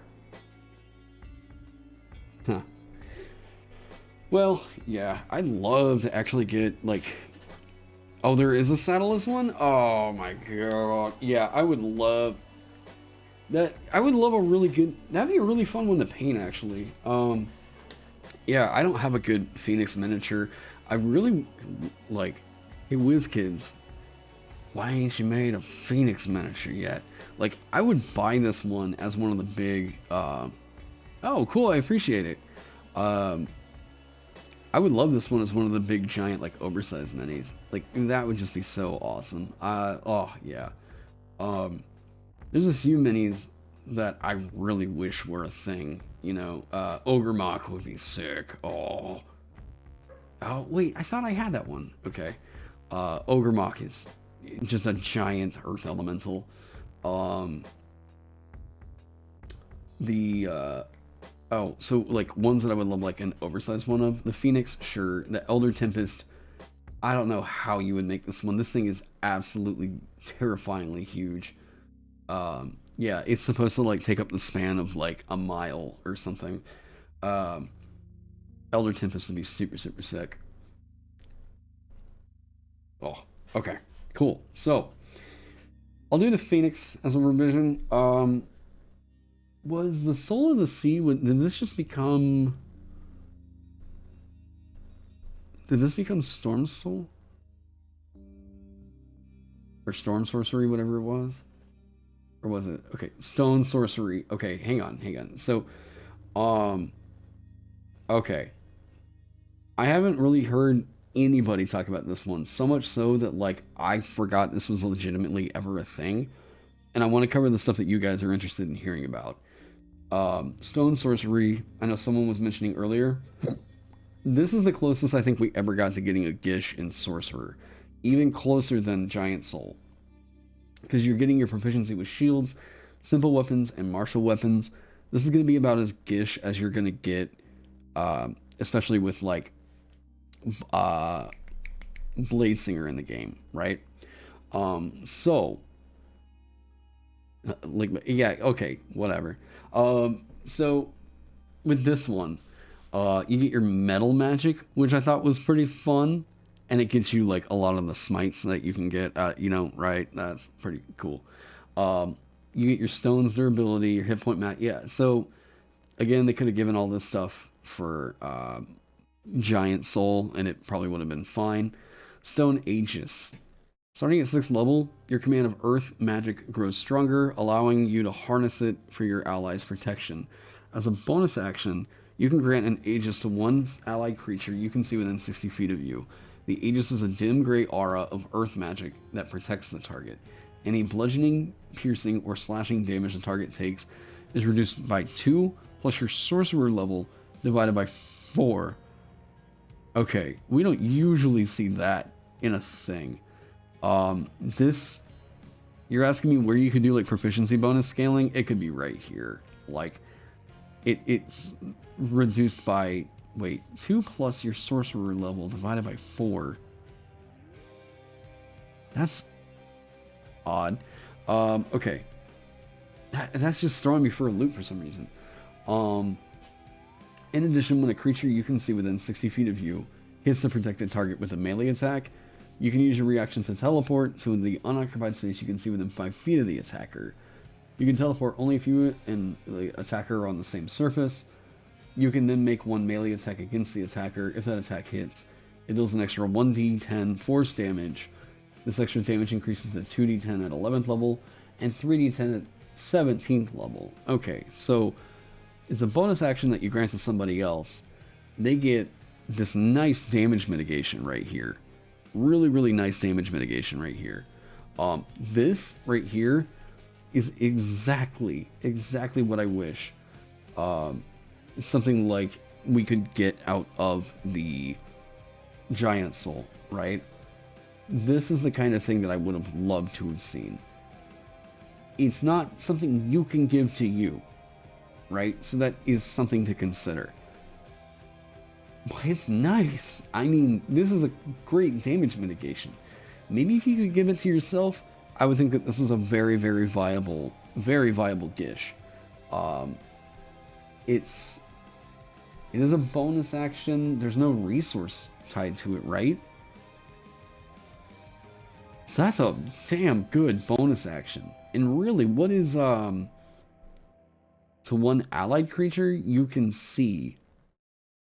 I think that that's usually always specifying that it can't be you, but like, I'm fine with it applying to you. Yeah, I'm just more so I'm questioning the wordage rather than like I don't think it's too strong to only apply to you. Yeah, I like this idea. The extra 1d10 force damage. seeing as you're putting yourself at risk with a much, much more, risky play style, I don't mind that super much. It allows you to keep up defensively and, offensively there. Yeah, especially for you only having what's effectively a D8 hit die. I'm pretty okay with that idea. But I'd have to play it out more. Starting at 14th level with Stone Edge, your mastery of Earth Magic allows you to add the force of Elemental Earth to your spells. When you cast a spell that deals damage, choose one creature damaged by that spell on the round you cast it. I thought it was gonna say on the ground where you cast it. That creature takes extra force damage equal to half your sorcerer level. Only once per casting of a spell. Oh, okay. Okay, wait, what is that? Oh, recurring damage is what that's trying to make. Okay. Okay. So. Hey.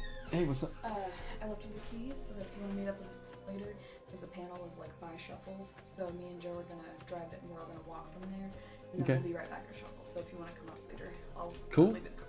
Yeah, text me whenever you guys go to shuffles and all. Okay. Yeah. All right. Love you. All right, love you. Yeah, I would be fine if that worked out. Okay, but this is you dealing extra force damage equal to half your sorcerer level.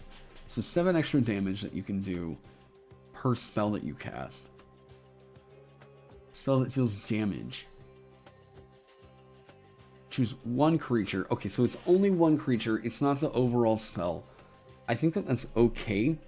My problem with this is that it's just kind of bland, right? Like, is it really adding anything to reinforce? Like, if I'm having to say, like, someone submits this to me as a piece that they want to submit for a project that we're doing, right? I'd have to really ask them what it's adding to the narrative. Like, can they justify this from narrative, right? Otherwise, this just feels really blah. Sure, it's more damage, but like, what's it adding? How is it building onto the narrative you tried to establish, right? Earthmaster's Aegis, begin at 18th level. When you use your Stone Aegis to protect an ally, you can choose up to 3 creatures that gain its benefits. Whoa! Okay. What? Okay, 2 plus your sorcerer level divided by 4. Hang on. Alright, let's just say, so 22 divided by 4, 5 point, okay, so 5 damage that you can reduce. Any bludgeoning it takes is reduced divided by 4. Maybe that effect is a little strong, in that it doesn't end, and that this is just kind of like at-will teleport as long as that creature's on its... Ooh, man. Okay, that is definitely, most definitely a sick, nasty capstone for this subclass. And I like this a lot. Actually, really reminds me of, I played a lot of Smite. Reminds me of Geb over in Smite, where like he can throw up this earthen shield and it like mitigates damage, gives you temporary hit points, over translating from that game, right? This feels super like that, a lot like that, and I dig the idea a whole lot. You're getting a pretty decent frontline dish that acts almost like a support. Okay, this is still tied to Sorcerer. Why did this not make it to print? Like, okay, what year did this come out? 2017. Okay. Why was this not put into print in Xanthar's guide? Is there a big problem with it? Maybe this is unconventional, but I like the idea. You have to learn the spell, right? I think that this might have been a little bit unconventional, right? Like, it doesn't really fit within normal sorcerer scaffolding, which would be okay. AC could be a pretty big weakness. Like, it gets shields, which you know. This is on a class that you can pick up the shield spell. Wait. Sorcerer... I can't remember, does Sorcerer get mage armor? Or is that wizard exclusive?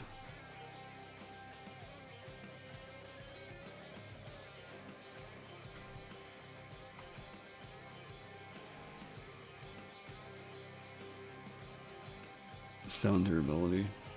No, a Sorcerer can get it. Was this build not viable?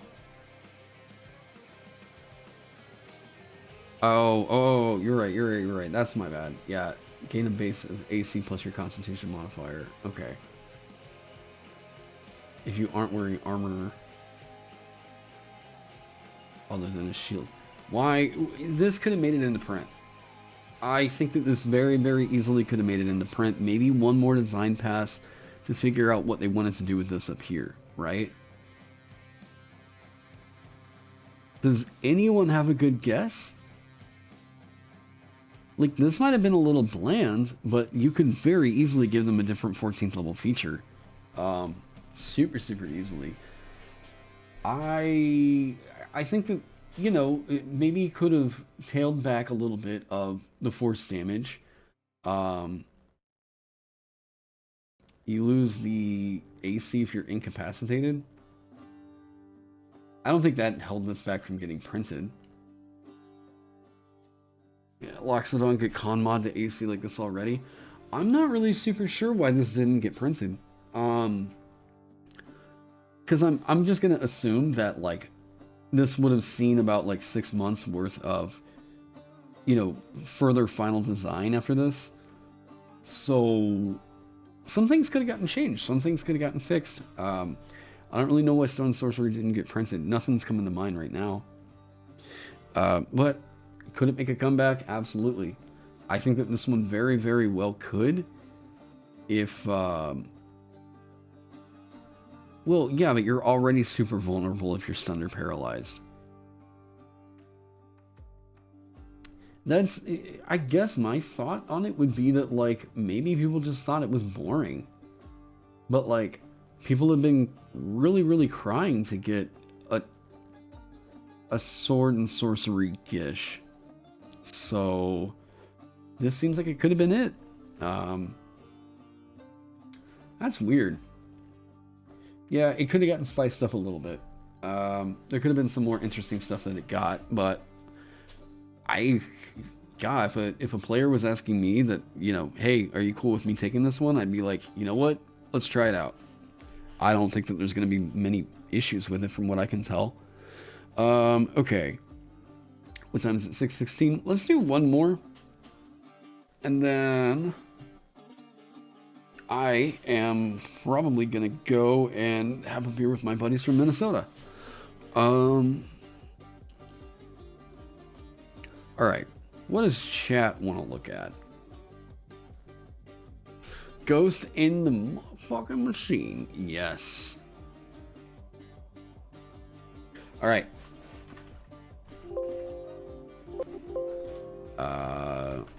Modern magic.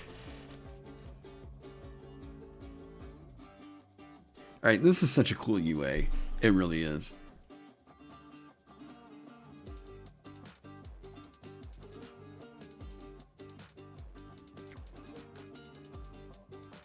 Archivist. The Archivist got turned into scribes, from what I remember, right? Or, yeah, am I misremembering that?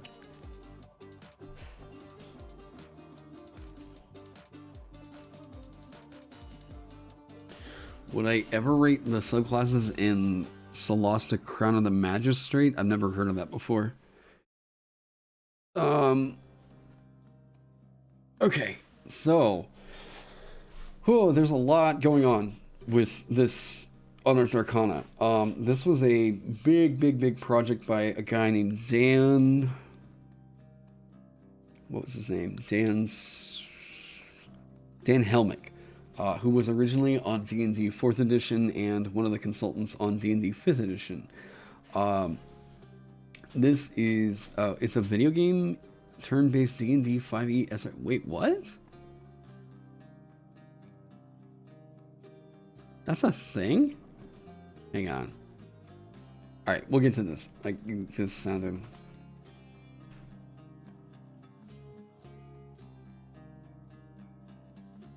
Crown of the Magister.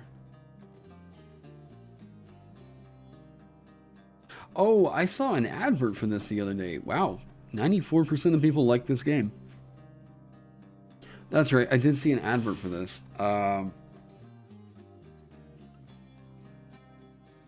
Oh, wait, it's out of early access. Huh. It's getting very positive reviews. Okay, I'll take a look at it.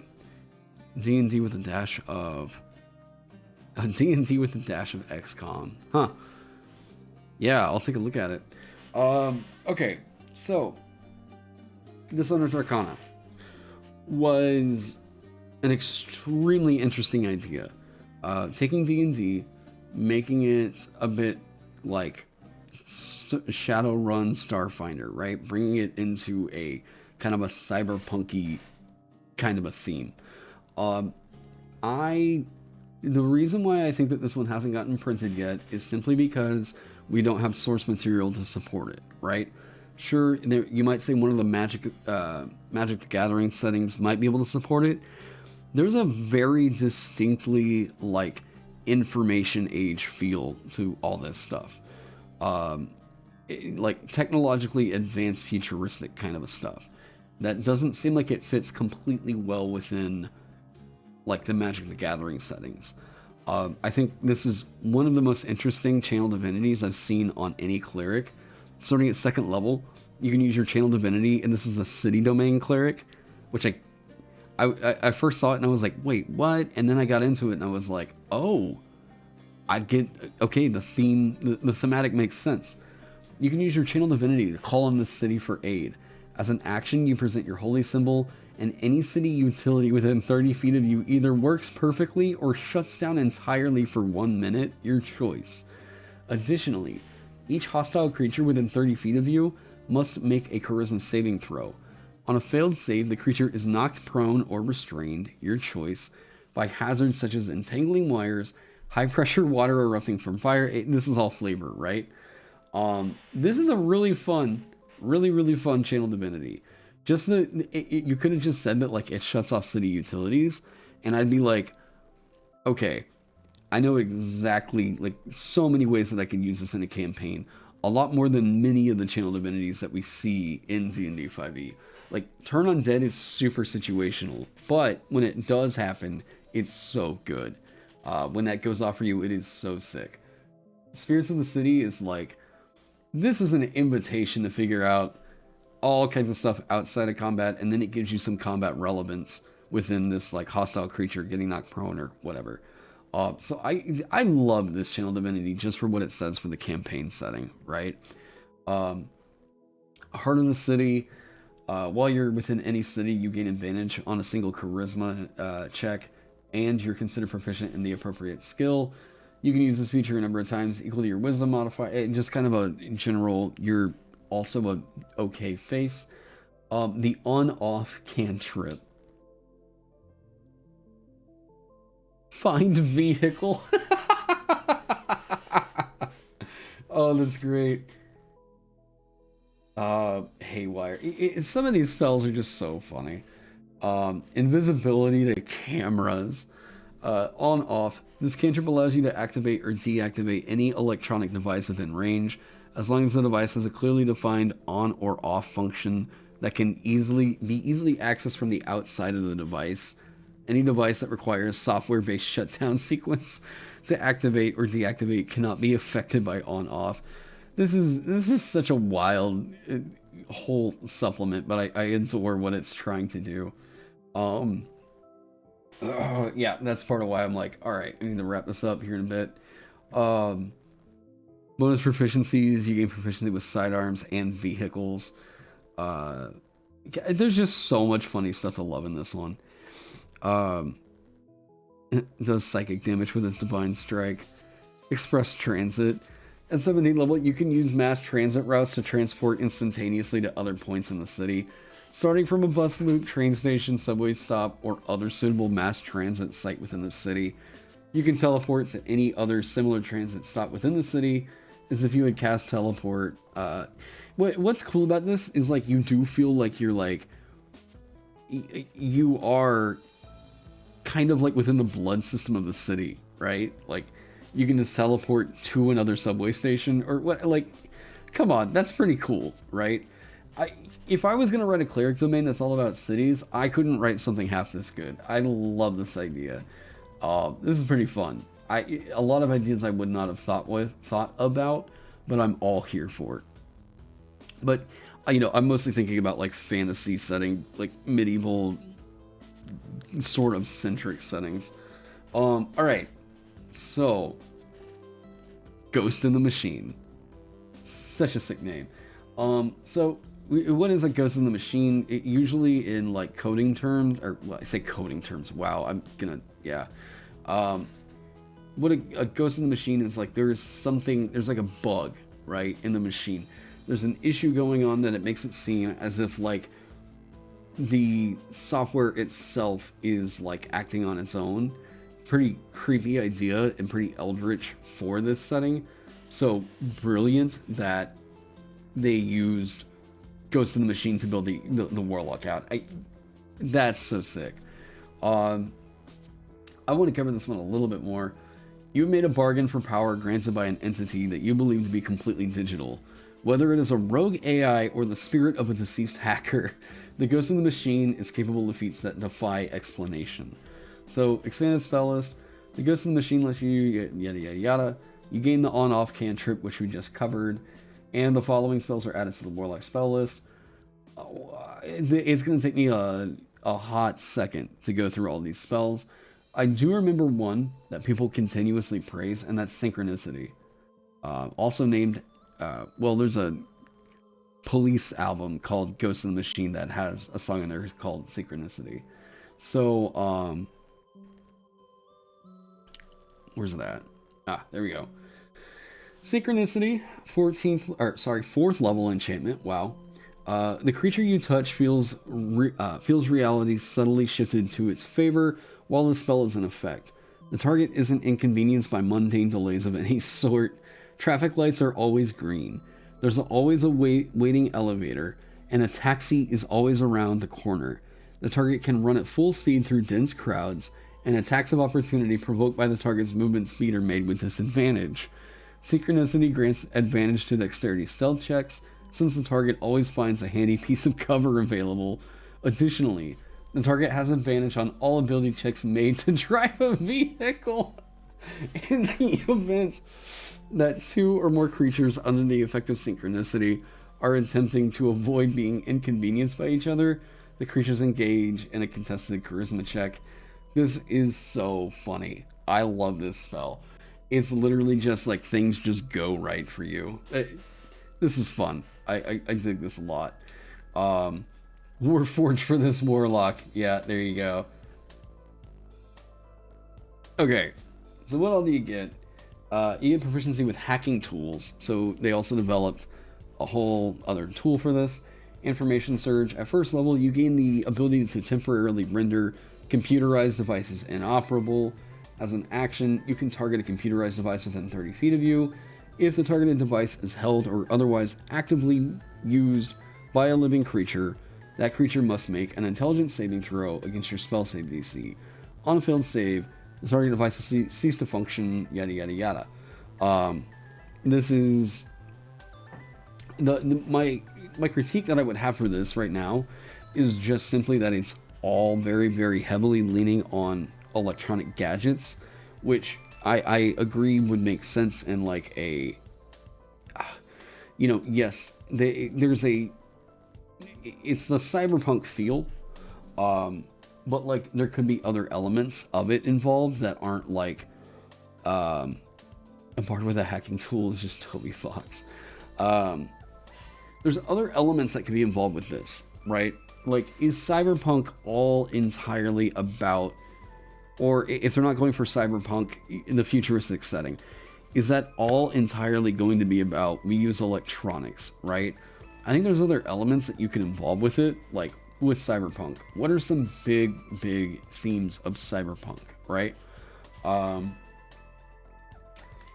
Usually, like, I don't know, for a warlock, this is just me spitballing, right? Like, the idea of the neon dream, right? What could that mean as a, yeah, capitalism bad, right? The paladin oath of anarchy, right? Could be a thing.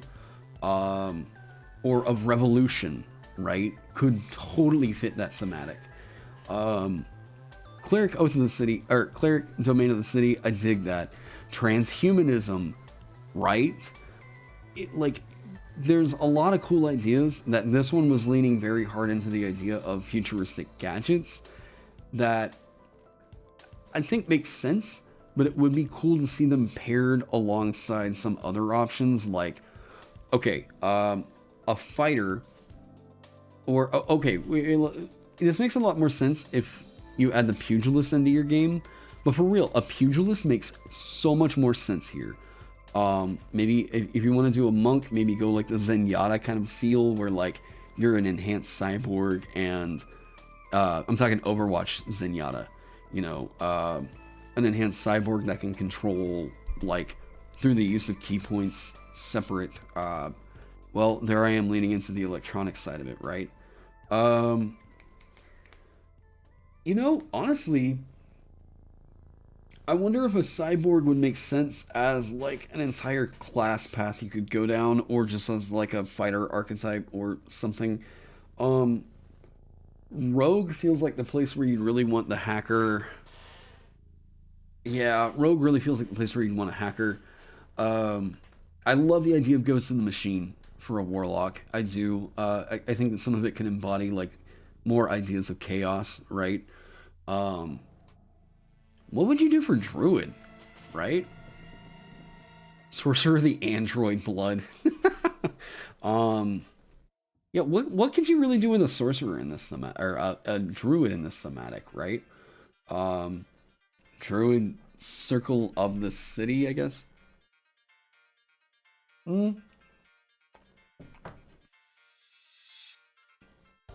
Right. Yeah, I think that's the second plug. You know, I highly recommend Mage Hand Press's Dark Matter. That if you're into that kind of a D&D futuristic setting, that's a book to definitely pick up. Mage Hand Press just puts out really consistently great quality content. Circle of the Circuits. What's some like, okay. So if I think you can do like a cyberpunk feeling kind of a D&D class. I actually think that like what could be cool is like Circle of the Party Animal, or like Circle of the Rave, Bard College of, you know, whatever, EDM. Oh man, there's some fun ideas, right? Circle of Robotics, like, you know, the creature that you turn into, you can turn into a beast, but the beast creature type is construct. That's actually kind of good. You can't get targeted with certain spells, right? You there's a lot of spells that can charm beasts that can no longer charm you. The Bard College of Memes. Actually, let me promote something real quick. Not one of my own works.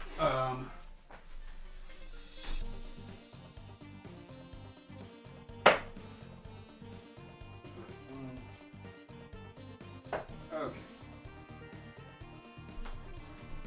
If you dig this idea of a modern kind of a D&D setting, the one book I think did this best. This book is so funny. This is what would happen in America today. Really, I guess it's like what would happen in America circa 2016, like election cycle, if suddenly like ley lines opened up and magic were a thing. This setting, and it is so funny. Like, okay, some of these domains, the Freedom Domain, Explosion Domain for Cleric, there's a whole, oh yeah, the Bard College of Warrior Poetry. So literally, you can be a bard all about dissing other people. Like, yeah. Let's see here. Oh, yeah, the Explosion Domain Cleric is literally Terry Crews. Some of my favorite art in here. Oh, that's right. The Druid Circle is hey, thank you so much, Landry. The Druid Circle is literally just about being a furry. This whole book is amazing. Absolutely amazing. The artwork in this alone is enough reason to get it. Yeah, the Paladin is literally just Stephen Colbert, Oath of Independence. Oh my god, I just love this. Oath of the Peacekeeper is Ulysses S. Grant. Teddy Roosevelt. Oh yeah, here you go. So if you want to play Anonymous, you can be the the faceless rogue. Like, this is such a great book if you're into satire, like just D&D not taking itself super seriously. Oh yeah, here you go. PewDiePie is a sorcerer. So just Monsters America.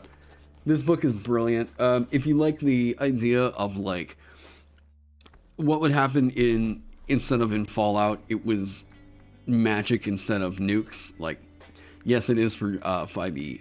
It's available over on Drive-Thru RPG.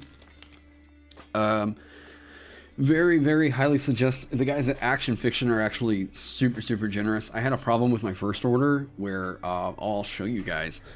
I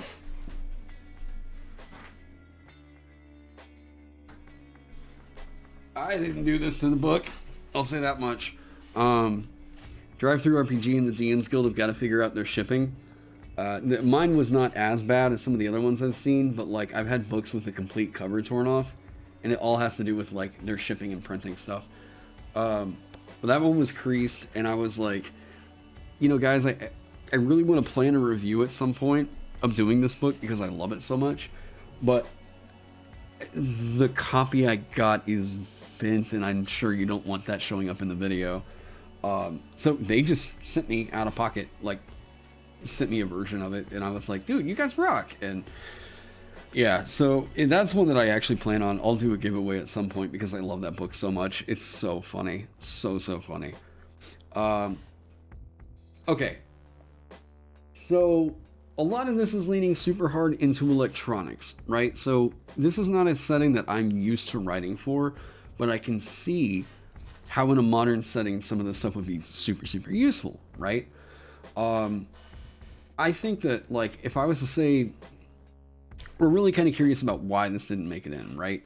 Technomancy, probably kind of a similar situation, right? You get a recording device that you can use for your spellbook, which, cool. You get the proficiencies in, like, hacking tools and sidearms, cool. But, like, is it really doing a whole lot for you as a wizard?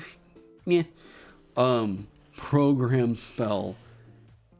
At 6th level, you can insert a spell with an electronic device of your choosing, so that by touching a key or flicking a switch, the spell activates. This is like Glyph of Warding. All variables of the spell are set at the same time of casting. The computing power of this device must be equal to or greater than a mobile phone. A programmed spell remains placed in its device for 48 hours and is gone once it is discharged. You can use this feature to place a programmed spell in only one device at a time. Okay, and the device can only hold one programmed spell. Once you can activate the programmed spell, or only you can activate the programmed spell in the device. If the device is destroyed, the programmed spell is lost. A concentration spell placed in the device cannot be activated while you are concentrating on another spell. And once you use this feature, you can't use it again until you finish a long rest. This is super fun. I love this. So yeah, put fireball on a light switch. This is so funny. I have a big weakness for shenanigan features. because like I immediately look at them. I think we all do, right?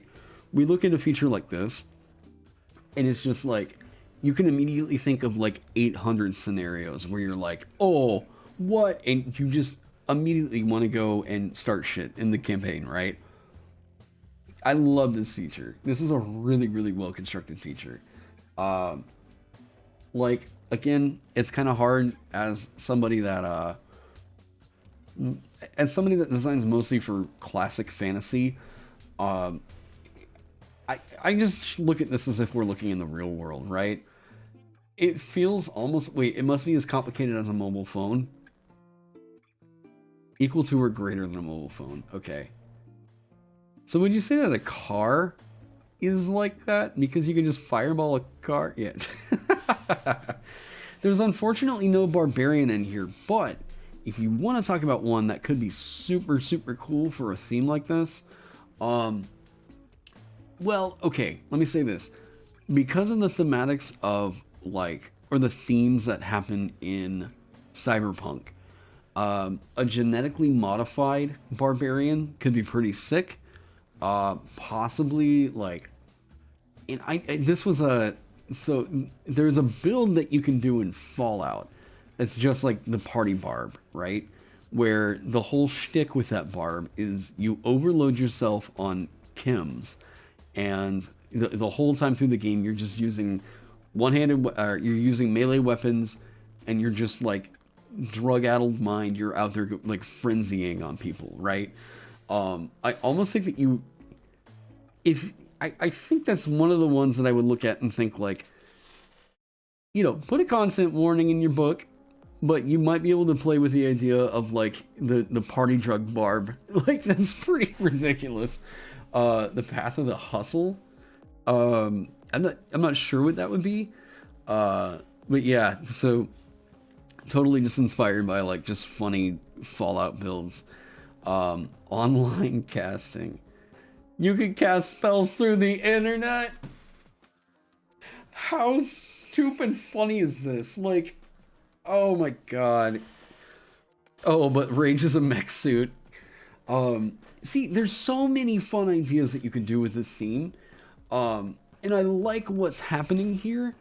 The one thing that I would just love to see is if D&D were being taken to a cyberpunk setting, or, you know, this futuristic setting like this, I'd love to see more options that don't lean so heavy into electronic gadgets, right?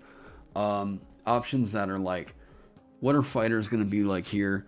I'd super, super heavily suggest going like, you know, picking up Benjamin Huffman's Pugilist, because it would fit in, I think, pretty well over here. Cyborg Barbarian. Yeah, like, there's just so many different options that you can do with this. And the fact that this modern magic or Unearthed Arcana inspired so many ideas and made people like, oh, what? I'm thinking about something that's not just like, I'm not classically like a big sci-fi nerd or anything like that. You know, Cyberpunk came and went, and I was like, meh, whatever. But this is making me think like, okay, I'd be down to play a world like this. This is why people get excited about this kind of roleplay, you know. Considering that I think Amanda Hammond helped to build Starfinder, and she's the new like design lead at Wizards of the Coast, it might not be completely unreasonable to think that we might get a book like this, you know.